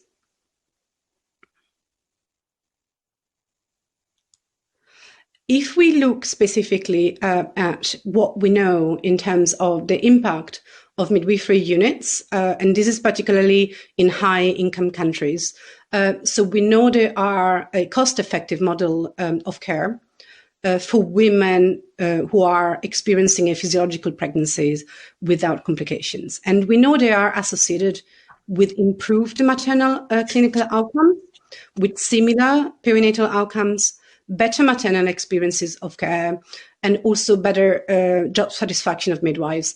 And we also know that they are less expensive. So based on the evidence we have, really the recommendations are to scale up this model of care. And there is a need for a systematic facilitation to support this change in care provision. And we need a whole system approach, including interdisciplinary training. And fundamentally, we need a shift to consider midwife-led settings as a normal primary care pathway. Next, please. And fundamentally, if we think about what is the essence of a midwifery unit, we can look at the research telling us that the philosophy on which this model of care is based is the biopsychosocial model of care, which looks at pregnancy and birth not just as a medical event, but really including the biological, psychological, emotional, spiritual, social, cultural aspects, because the birth is only the beginning of a family, and women need to be supported in positive parenting and positive experiences, as well as future creation of health for next pregnancy if they decide to have another baby. Next slide, please. And this philosophy of care embedded within midwifery unit is very much the opposite of what we often, unfortunately, observe in large obstetric unit, which embed a medical industrial philosophy of care, which is more based on impersonal type of care, not focusing care on the needs of the women, and there is an anticipation of pathology, and there is a centralized institution approach rather than being focused on providing care locally in the community. Next slide, please.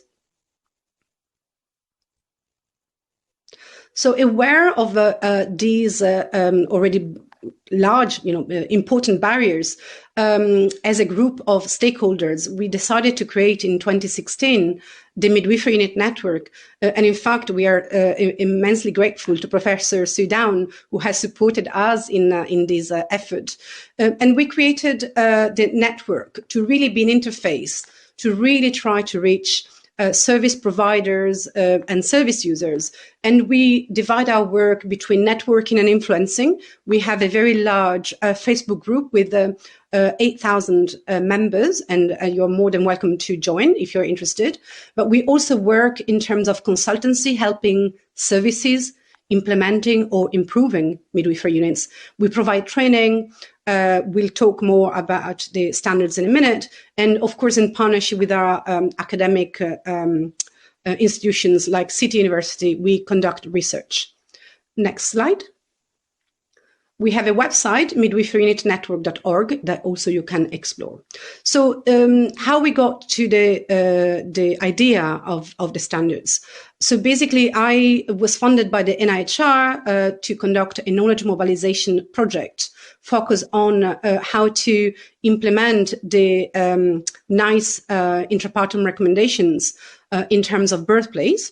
And as part of that work, it was pretty clear quite early on that there was a lack of policy focusing on specifically midwifery units and what were the characteristics and what we needed to look at in terms of implementing or improving midwifery units. So there was previous work, as some of the documents that you see on the screen right now. There was a previous Royal College of Midwives guidance, but was from 2009. So this did not include the most up-to-date evidence. And also we had some very helpful precedent from the United States. Next slide, please. So as part of the funding I had from the NIHR, we decided to create a working group and we started moving on developing this project. And the aim is to support the implementation and improvement of midwifery units in Europe. That was the original main aim. We used co-production principles, and we had a very important stakeholder engagement aspect to it. In 2019, the standards were endorsed by NICE, and I failed to mention that they were launched at a conference at City University in 2018. And EMUNET has facilitated stakeholder engagement from 2018 until now with thousands of service users, members of midwifery and obstetric associations, policy makers, commissioners, and politicians across Europe. Next slide.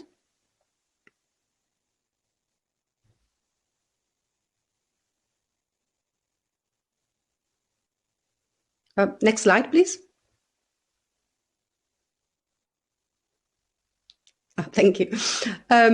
So as part of the process of creating the standards, we, as I mentioned earlier, we selected an expert stakeholder group.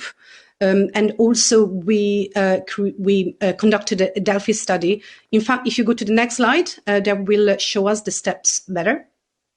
Here we go. So we started from doing a systematic review of qualitative evidence. And then the step 2 was a Delphi study conducted, which involved 2 online surveys. And then we also conducted semi-structured interviews with high-performing midwifery units in the UK.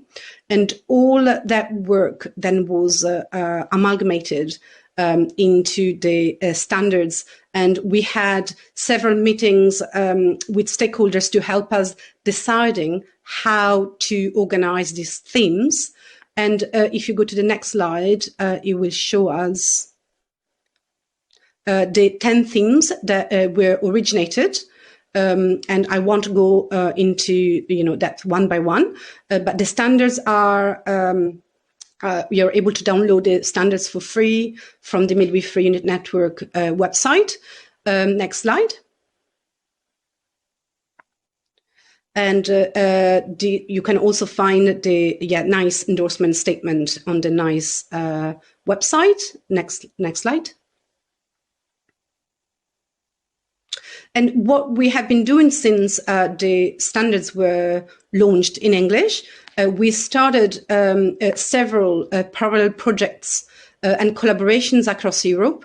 So far, we have worked with partners in Italy, Spain, and Czech Republic, and the 3 translations of the standards were launched. and we are in the process of releasing with our partners in Portugal and Belgium and Netherlands, and in France, Belgium, French-speaking Belgium and Switzerland.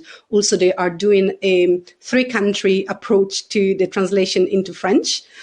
So a lot of work, and this translation work has also meant not only, of course, the technical aspect of translating, but also involving stakeholders in those countries to then endorse the standards and to start disseminating and using the standards as a tool to either implement midwifery units for the first time in the country, for example, as in the Czech Republic, or to scale up the midwifery units, for example, like in Italy and in Spain. We also organized the first European conference in Barcelona in 2019. It feels now like a lifetime ago, before the pandemic. And we had an amazing participation of 350 like-minded people who came from all across Europe and further afield. More strategic work is needed, really. If we think about the tool of the standards, I think where we are now is really trying to connect with the Department of Health in several countries to really bring the issue of midwifery units and how to implement them in different countries high up in the agenda for those countries. Because even in Europe, it's still many countries don't even have one midwifery unit. So this is really is a little bit, it feels, very difficult ethically to reconcile with that, given the evidence that countries are not actively trying to implement midwifery units. Next slide, please. So we have also moved on to create a self-assessment tool. So based on the standards, we have then created a stakeholder group to move into creating a tool for units to self-assess themselves and identify high-impact actions for improving the existing midwifery unit. And this is a work that has been going on since 2019. Next slide. And what we call the MUSA toolkit, it kind of looks like that. I won't go in details, but is a step-by-step approach in terms of how to use the standards, how to create a stakeholder group within your unit, and how to work with your stakeholders to identify where your unit is doing well and where it could be improved further. Next slide. And we have also conducted several case studies across Europe. We had fantastic participation from several European countries. And so far, we always like to really focus on what are the barriers at societal health system level, at maternity service level and individual level in terms of really scaling up midwifery units. And some of the themes that have come out at societal level is how society perceives pregnancy and birth. Maybe they've watched too many Hollywood movies, but also the lack of really focusing on thinking about maternity care as a primary care issue, and also in terms of really shifting our brains from considering childbirth as an emergency and considering it as a physiological event, and the fact that women who are having a healthy pregnancy don't need to be in hospital, and we have plenty of evidence in support of that. Training, interdisciplinary training, and also leadership are two of the most crucial factors. And of course, also what came out from the research is in some countries there are still conflict of interest by some professional groups in terms of financial incentive to still skew the women towards obstetric care rather than primary care. And this, of course, is problematic. At maternity service level, I would say the main issue is considering the obstetric unit, even if they do have a midwifery unit, still considering the obstetric unit as the essential service, and always considering a midwifery unit as a nice additional service if we can afford to have it. And this we have seen during the pandemic, the impact. Many midwifery units have been closed, and many still have not opened again. At an individual level, and here is a lot of the work that needs to be done also with midwives in terms of making sure they feel confident in providing care based on physiological principles in autonomy. And still, in many countries, unfortunately, this is not the case. Next slide.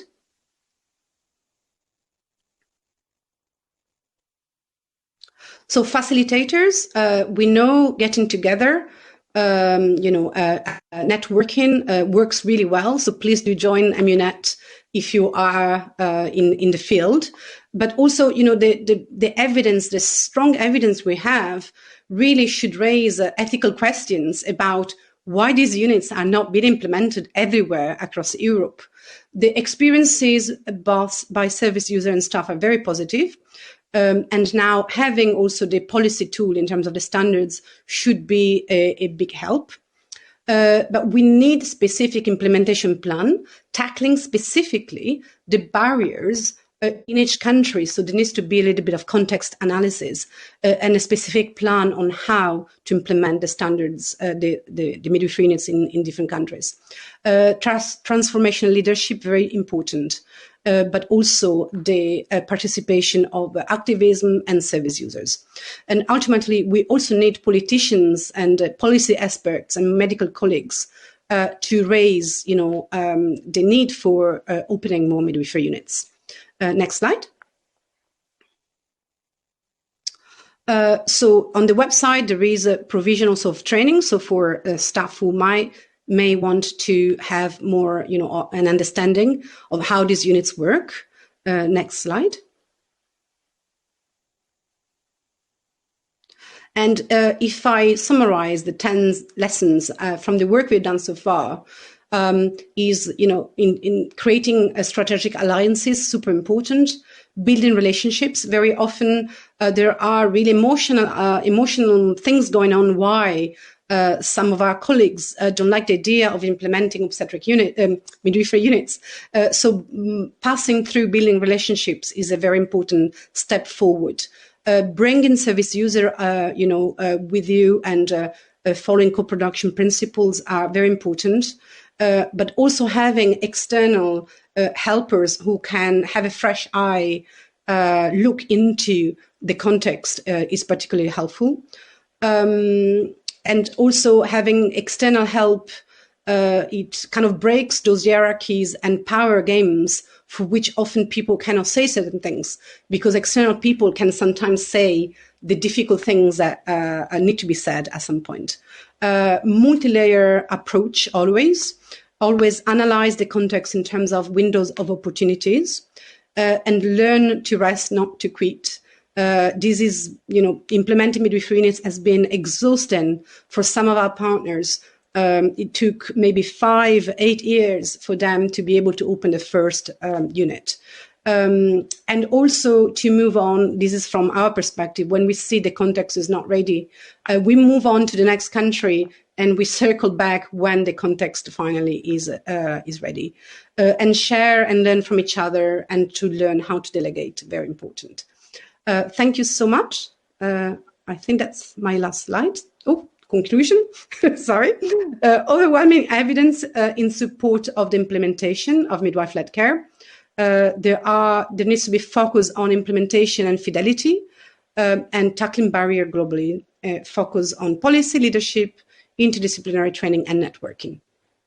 Thank you so much.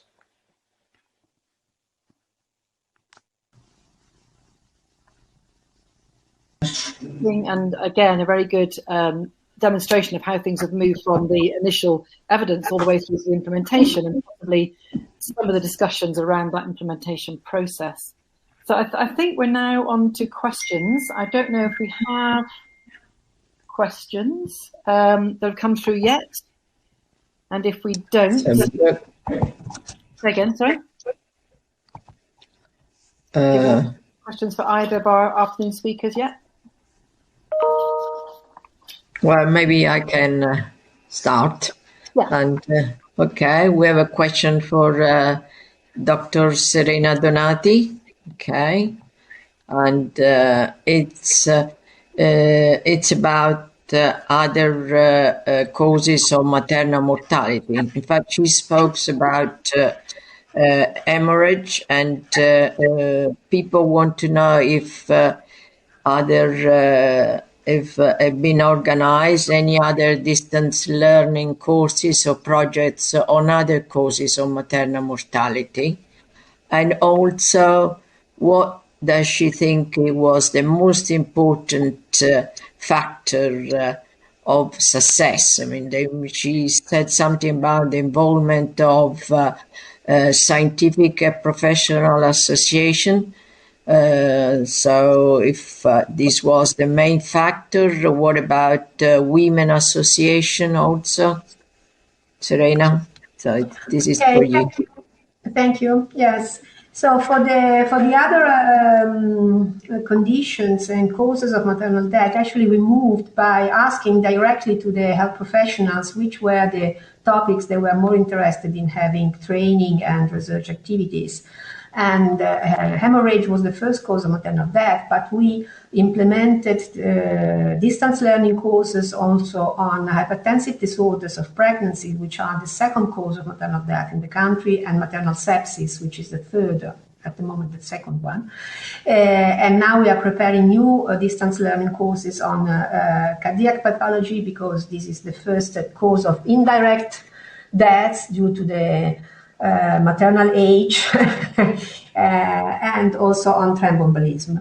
And we also implemented research project on all these aspects and conditions, and we go on with this bundle of activities by tackling in order of frequency all the criticalities that emerge from the surveillance system. So this is a method, let's say, which works. Going to the aspect that more helped in improving the surveillance, I think definitely that the aspect that made the difference was to involve from the beginning the health professionals, not the societies, but directly the clinicians. So being able to have today a real enterprise with them is the strength of the ITOS, because when the COVID pandemic started in February 2020, we decided to start with the project in order to collect data on all women SARS-CoV-2 positive entering the hospital in Italy. And we started to phone all our contacts in the regions and in the maternity units, which were at the moment really in difficult situations. And all of them understood was so important to get knowledge. And we now have all data regarding an entire cohort of women getting the infection in Italy. I think this is the proof that involving health professionals in an enterprise in which they know that they produce the knowledge by sending the information and we give them back in terms of opportunity to improve the care is the most important aspect of the surveillance, I believe. Thank you, Serena. Great work. I don't know if we have a question for Lucia. Sue, Yeah, actually, could I ask just one of Serena beforehand, if that's okay? Because I'm quite intrigued by where barriers might be within the hospitals, because sometimes hospitals don't want knowledge about what happens in them that's adverse to be made publicly available. So I'm just wondering if you had any opposition from the hospitals themselves. Yeah, at the beginning we had a lot of opposition. We started in 2007. We went in 2013. We started with the training in order to have incident reporting in Sicily. I went there. There were only old men in the room, 60 people looking at me like, you crazy, we will never share with you information regarding causes of maternal death. But it was a long way. But now we can show all the new regions and the new health professionals what this system produces in terms of knowledge and advancement. As you see, reduction in maternal mortality. And this is so helpful. Now it's really easy. At the first beginning was terrible, really titanic task, I would say.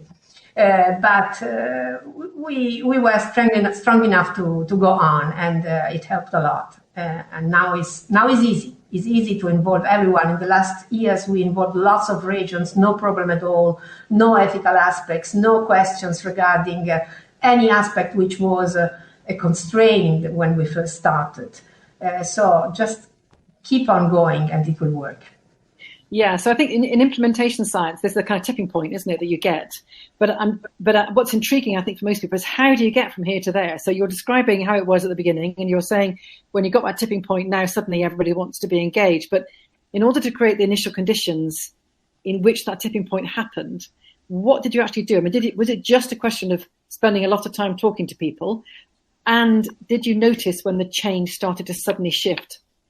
Yeah, I think that the moment was when we were able to collect enough data in order to give back the knowledge.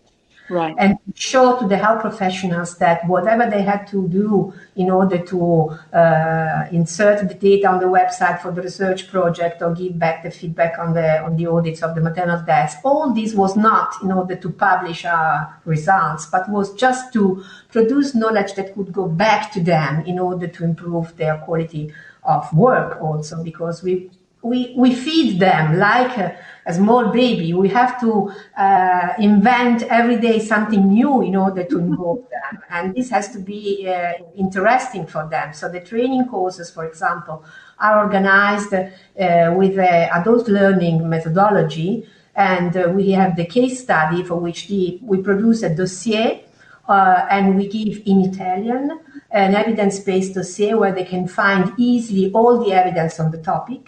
And then they have 5 case stories, which are really stories, enjoying also to read them. And once in a while, they open a multiple question where they have to answer. And if they answer wrong, the system brings them back to the dossier where they have to study more. So all these kinds of things is a lot of work, obviously. Also the research projects, involving them, deciding together with them which are the topics, which are the questions, having involved all these clinicians which review all the material we produce, the guidelines, having a panel, a multidisciplinary panel with national experts involved in producing an evidence-based guideline. This is all work in terms of opportunity they have thanks to the system. So this is what helps the system living. If we would say you have to notify the maternal deaths, we would have nothing at all. But doing all this together and giving the feedback permanently, this helps the system and the enterprise to be alive. Yeah, so we might want to come back to that in the discussion later about what the thread is that joins up the successful projects, because I suspect, Lucia, that when you listen to that, you're thinking, oh yes, tick, tick, tick for the things that you did. So the primary question, the first question I wanted to ask you really was, just while we wait for others to perhaps come in, is how far do you think that evidence is the driver for change? Sorry? This is for Lucia. The question is, how far does she think that evidence is actually a driver for change? Yeah.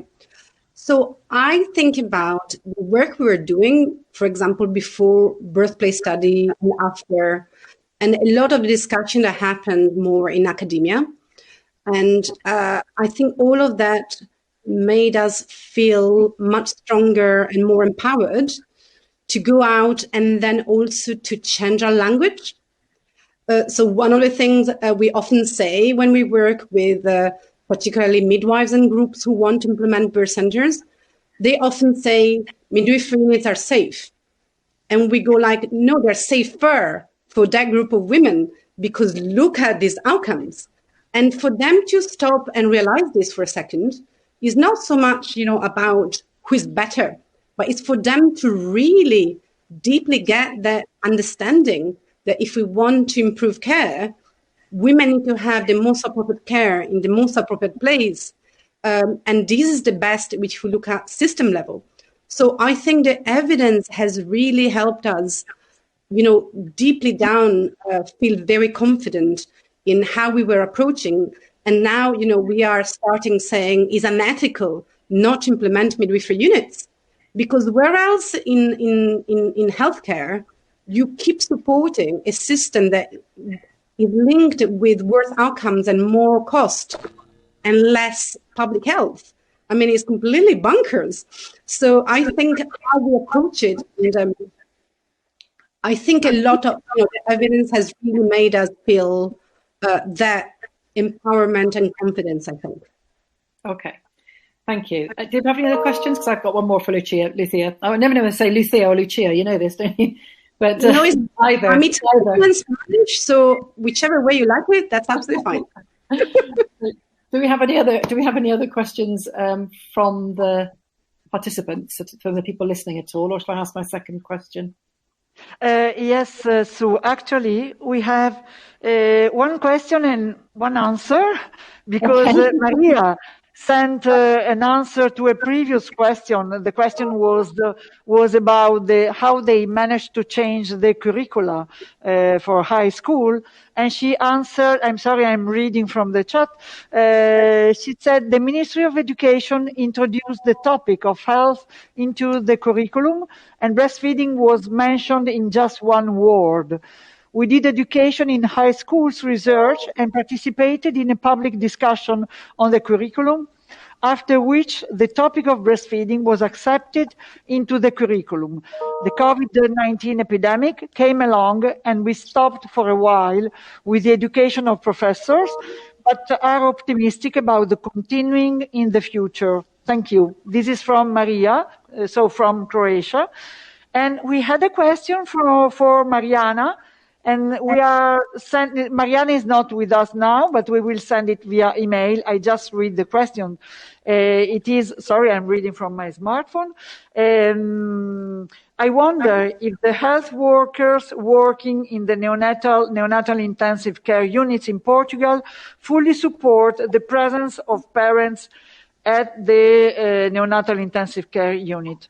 This is a question coming from which country? Let me check. From Serbia, from Belgrade. I think we have the same issue in Italy, because it's kind of, we have very good practices in some hospitals and other that simply do not allow parents to get in, especially with the COVID-19 pandemic. But in any case, Mariana is not here, so we will send to her the question. Do we have any other question? No? Yeah, I've got one here actually. So this is for Lucia again. So this is from Francesca Conway. So when developing the standards, how did you address common issues such as from Italy, apparently, such as lack of clarity around job descriptions or the legal context for midwifery work that may represent a serious concern for both midwives as well as attending clinicians? Yes. So when we created the standards, we started with what we had. So in terms of starting from a systematic review of the literature, and then we went on to conduct semi-structured interviews with high-performing midwifery units, to fill the gap of where, some of the content was missing. Because the evidence is still, I think we still need a lot of work done on how midwifery units perform well and everything that goes with it. And then in terms of how the standards can be used in different countries, so they are at high level of abstraction. So that's the reason why we designed them for Europe. Europe has a definition and a kind of legal boundaries of midwifery practice. So more or less midwives in Europe work at a certain level, and is acknowledged that midwives are autonomous practitioners. So of course, if there are deviation from this in certain countries, so of course that needs to be addressed. And in some countries, there have been, for example, issues in terms of opening freestanding midwifery units, because there is specific legislation in some countries that the baby, for example, needs to be born in a setting where there is a neonatologist. So there are these aspects of national legislation, but that theoretically should be addressed in terms of, suggesting that country really needs to ally their legislation with also European legislation. So generally speaking, within Europe, either alongside of freestanding midwifery units, there is the scope of practice for the midwife to work autonomously. And if that is not happening, it's because there are other constraints within perhaps the way services are organized. Certain service, for example, still acknowledge that the midwife hierarchically needs to be under a medical practitioner, which is an issue with the health service, but not with the national legislation necessarily. So there is definitely support.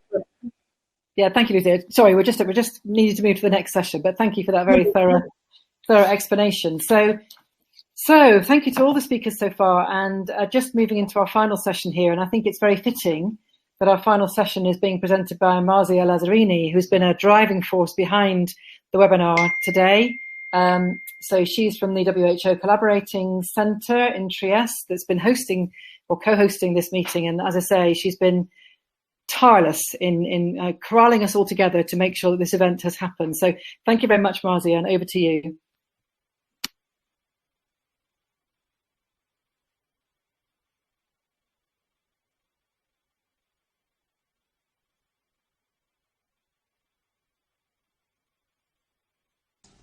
We can't hear you, Marzia. Can you hear me now? Yeah, okay. Yeah, that's fine. Thank you. I was just saying thanks to everybody, and it was really interesting to hear the presentation today. My task is about presenting you the framework, the existing frameworks for translating research evidence into policies. And I will try to do it in a way that it's a kind of less boring and quick. So let's see how we do it. So next slide, please.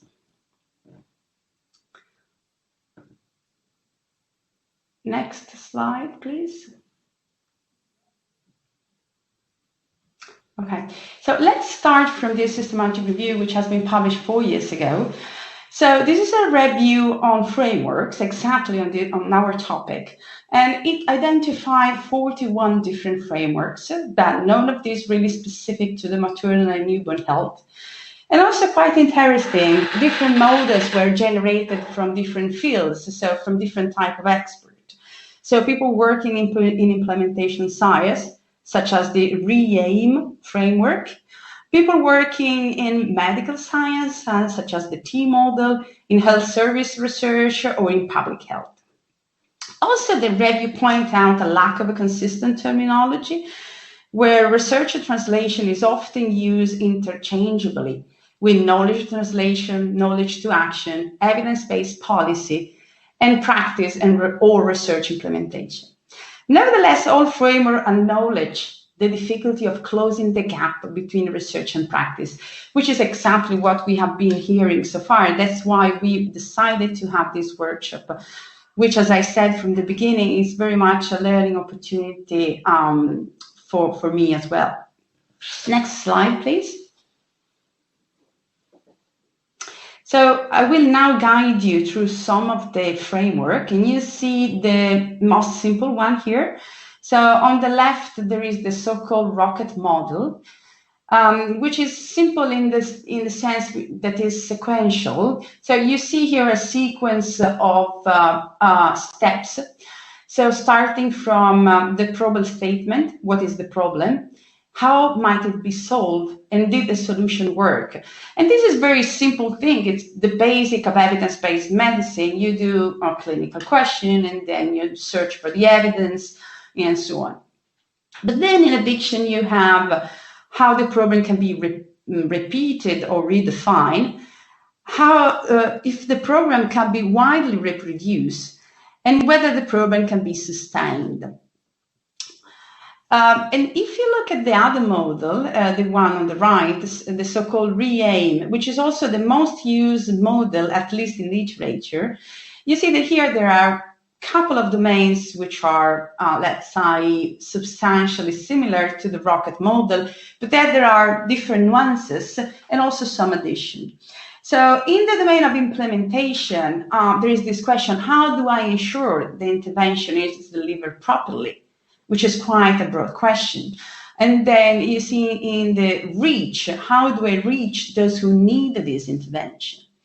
And then in adoption, how do I develop organizational support to deliver my intervention? So these two frameworks already show you two different points of view, those of public health and those more maybe linked to the evidence-based medicine. And these are just two of the existing models. Next slide, please.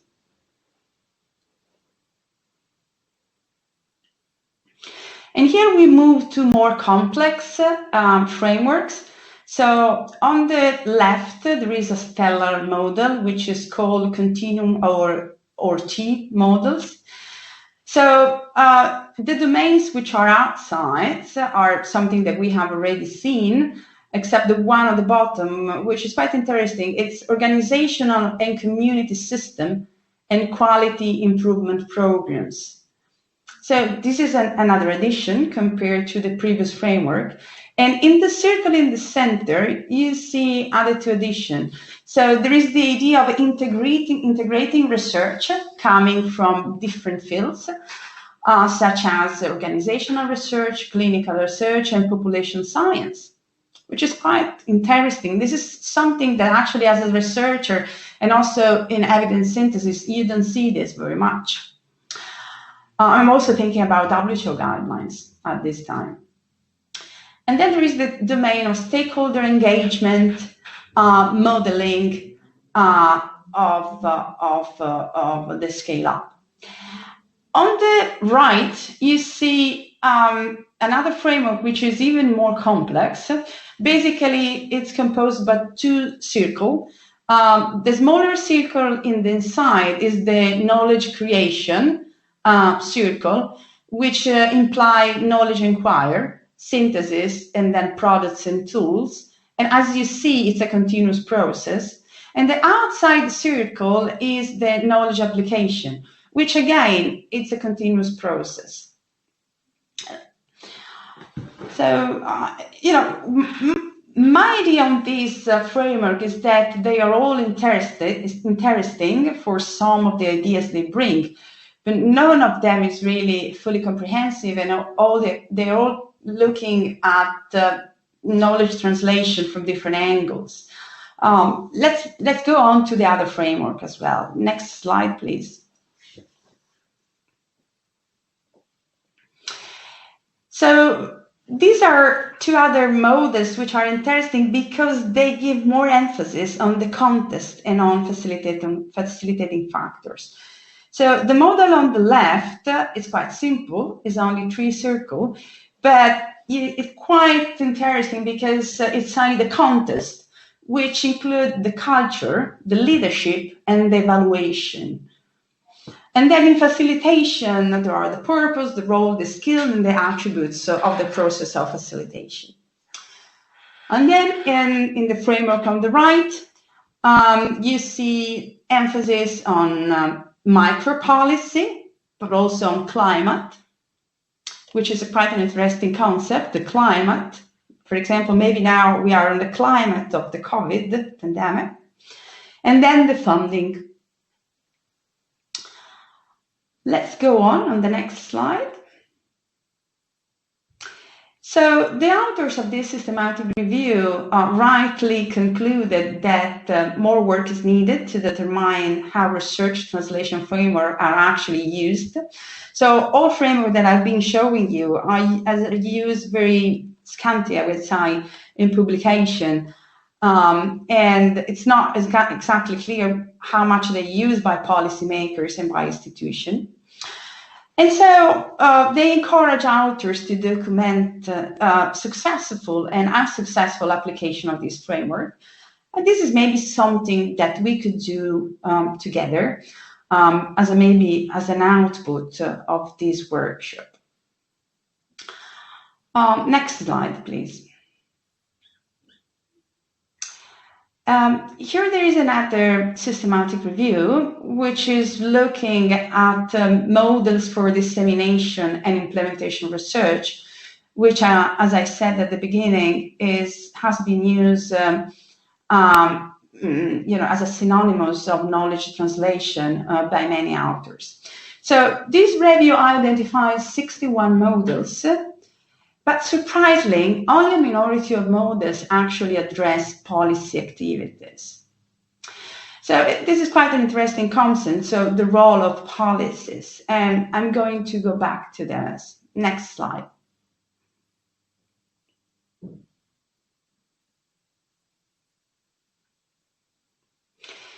So these are the results of a recent survey conducted by WHO, looking at whether the 16 key policies in the field of sexual, reproductive, maternal, newborn, child, adolescent health are actually existing at country level.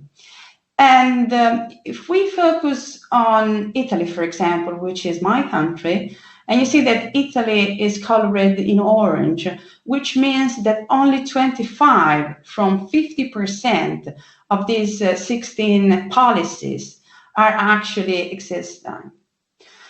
So these are very recent data which tell us that key policies are currently lacking.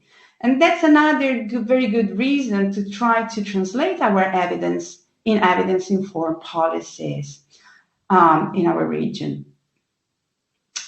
These data were surprising to me as well, but I found them extremely interesting, and I'd like to see them as an opportunity. Next slide.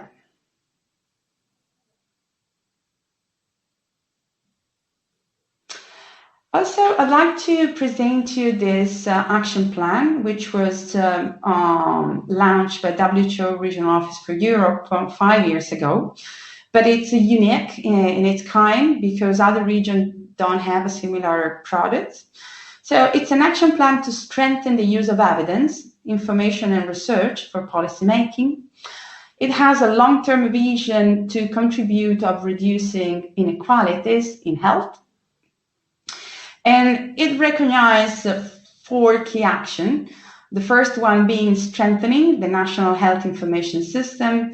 And I'm sure that many of you are already thinking about it and thinking about their own experience. I'm thinking, for example, about Serena and the experience that she presented and the strong link that she created in order to establish the network. Action area number 2 is promotion of national health research institutes and system, which is strongly linked to the first area. And then increasing country capacity for the development of evidence-informed policies. And then mainstreaming the use of evidence. So this is another document that I feel may be quite relevant, and we could flag out more and more to our partners and our networks. Next slide, please. I'd also like to introduce you to the work of the EVPNet. EVPNet is a network which has been established almost 10 years ago. It currently includes 23 members in the WHO European region. It is based in Copenhagen, in the regional office for Europe. The choice of countries focusing more on middle and low income countries in the region. And in the website, there are plenty of resources on translating evidence into policies. But so I'm just, flagging out here some of the key resources. You see here, for example, the situation analysis, which is a simple tool trying to simulate a reflection on what is the national context, what are the characteristics of the health system, and of the national health information system, of the national health research system, and then the process of evidence-informed policy. Next slide, please. The network also produced a very interesting manual, and there are the link in this slide on how to assess it. It's really full of helpful tools. I'm presenting here just a couple of things. You see on the left, the stakeholder power analysis matrix, which is a matrix which is used in many aspects of leadership. So it's not only specific to the VPNet, but it's a helpful instrument for mapping stakeholders in terms of whether they are opponents or allies, and whether they have a high or low influence. And it provides practical advice on how to manage them. On the right, you see a table with communication tools and by type of audience. So tools which are, let's say, suggested when you are addressing researchers, and then what is actually suggested when you are addressing policymakers or the general public. So as I said, there are much more resources online, but it was just to give an introduction of what is actually available.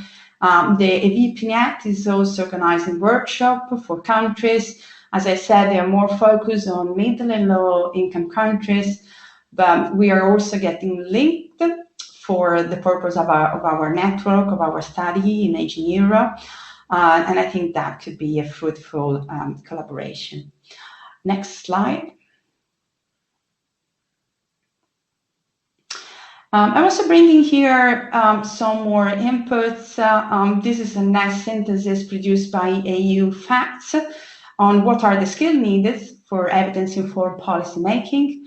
And clearly it comes out that the process requires a major set of skills.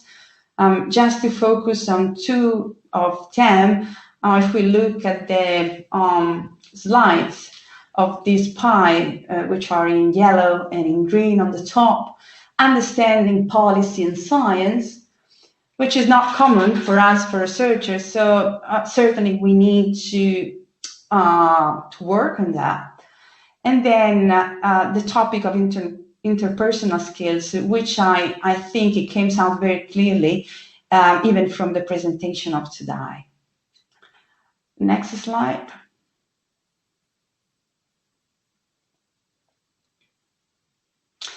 And here is the last framework for today. It's a framework which has been developed by El Jargani, who is the chief of a WHO collaborating center in Beirut, also deeply involved with the AVPNet network. And basically, the concept here is that for every knowledge translation, there is a lot of preparation. It's a long-term process. It needs a receptive climate for use of evidence, and it's responsibility of policymakers to prepare this climate. It needs knowledge production, and it's also a responsibility of researcher to produce products that can actually be used by policymakers, which is not papers, but most probably publication in a policy brief. So, couple of pages, putting the problem in the context and then synthesizing the evidence. So it's a very long process, which also requires capacities and resources. And I think, again, this was mirrored very well by presentations of today. Next slide.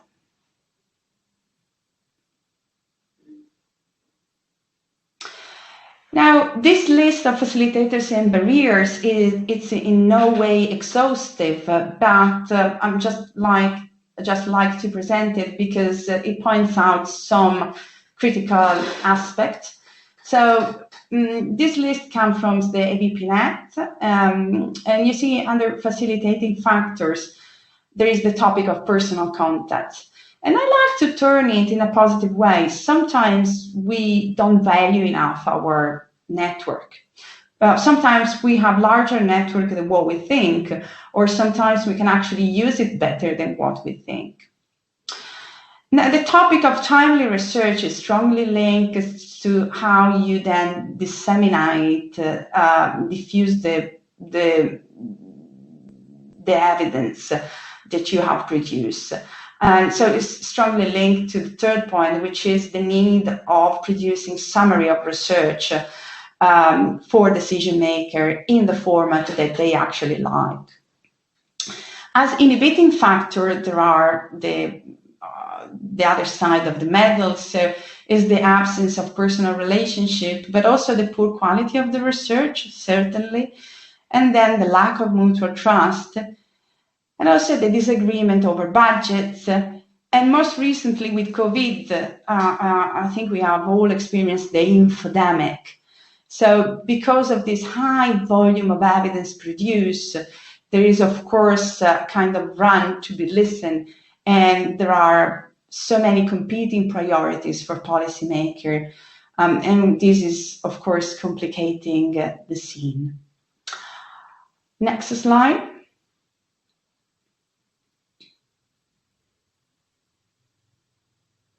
Here again, we have some additional advice from this group called FII 360 about a strategy that they advise for research to practice. First one being including case stakeholder from the very beginning, then start with pilot projects, then develop and implement a plan for disseminating research, so having a plan about it.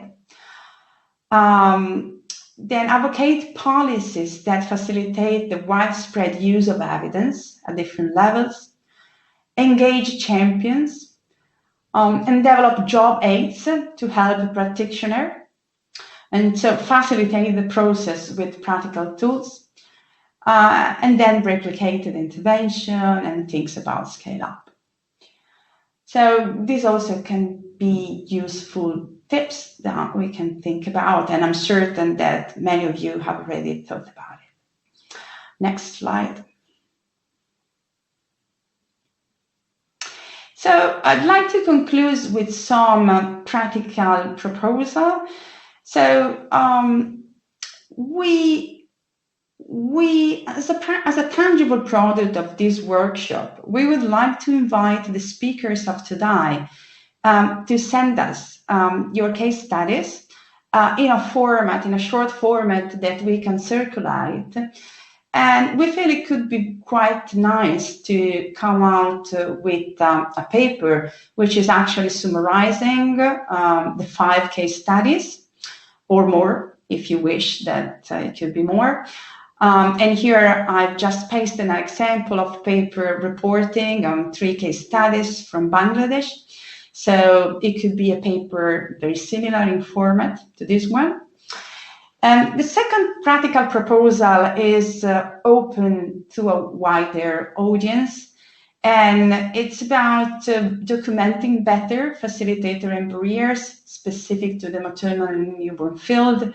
So we are thinking about developing a short questionnaire and then to send it around to our networks, including people who are attending today.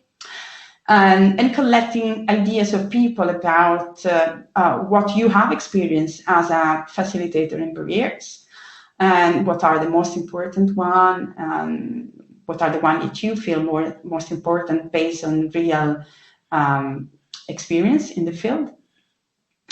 So these are just 2 ideas, and here you find the contacts of our team, if you wish to get in touch and if you wish to participate. And lastly, I'd like to thank all the team of our WHO Collaborating Center who contributed to this workshop, Emmanuel, Benedetta, and Ilaria. And also I'd like to thank all partners of our project, IMAgiNE Euro, because they provide actually the basis for this workshop, and also they provide the possibility to collect all the evidence that we would now like to translate into policies. And so the next slide is just to thank you, and thanks, of course, for our partners that collaborated in the idea of this workshop. Thank you.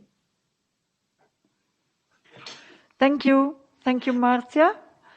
And before we are in time, but before we finish, have you got any further question? No, that's fine. We answered all questions.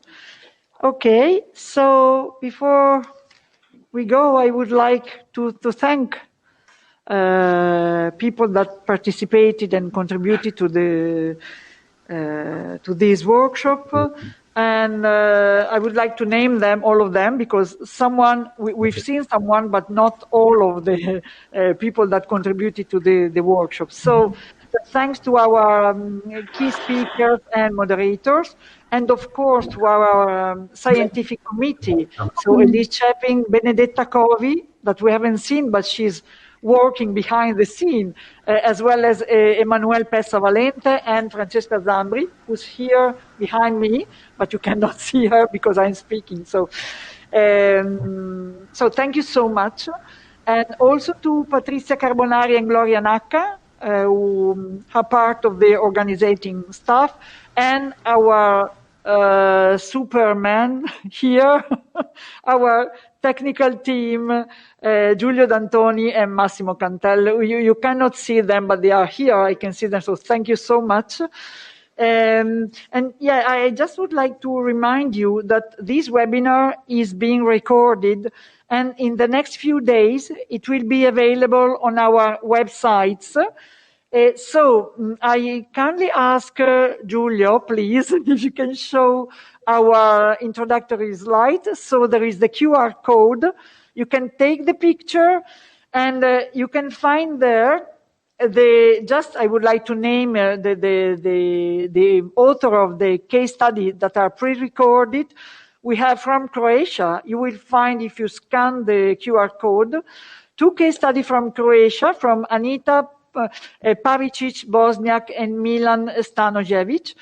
From Italy, Enrica Pizzi and Francesca Beber. From Portugal, Karina Rodriguez. From Slovenia, Zalka Drjlin. I hope I pronounce it correctly. And from UK, Trixie McCurry. You can read it now. If you scan the QR code, you can see all the pre-recorded case reports. That, as I said in the beginning, there are of high interest. We had just to make a selection because we could not present all of them today, but you can see them now if you want.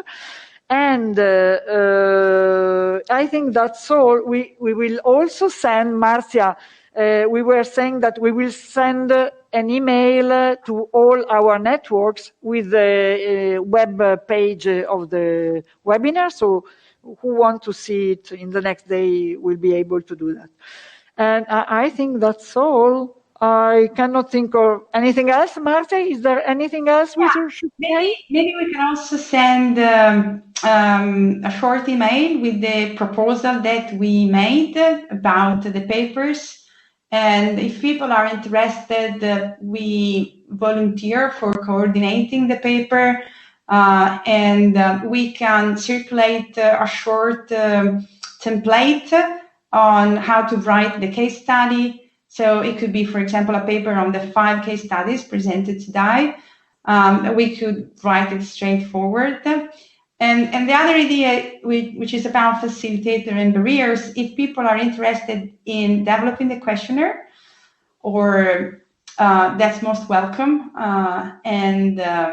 And also we have a lot of key informants. Okay, so thanks to everyone, and I hope we will see each other in the next future for different initiatives, as Marcia was saying. Yeah, the follow-up of this workshop. This was stage 1, and let's hope we're gonna move forward for stage 2 with more lessons coming from real life. Perfect. Thank you to everyone. And I was just realizing that this is a women-only workshop. It's by chance, but now reading the names, only women here. So maybe in the next future we should try to involve also men in our workshop. Okay. Thank you so much, and have a nice evening to everyone. Bye. Bye-bye. Bye. Thank you. Bye. Bye. Bye. Bye-bye. Thank you.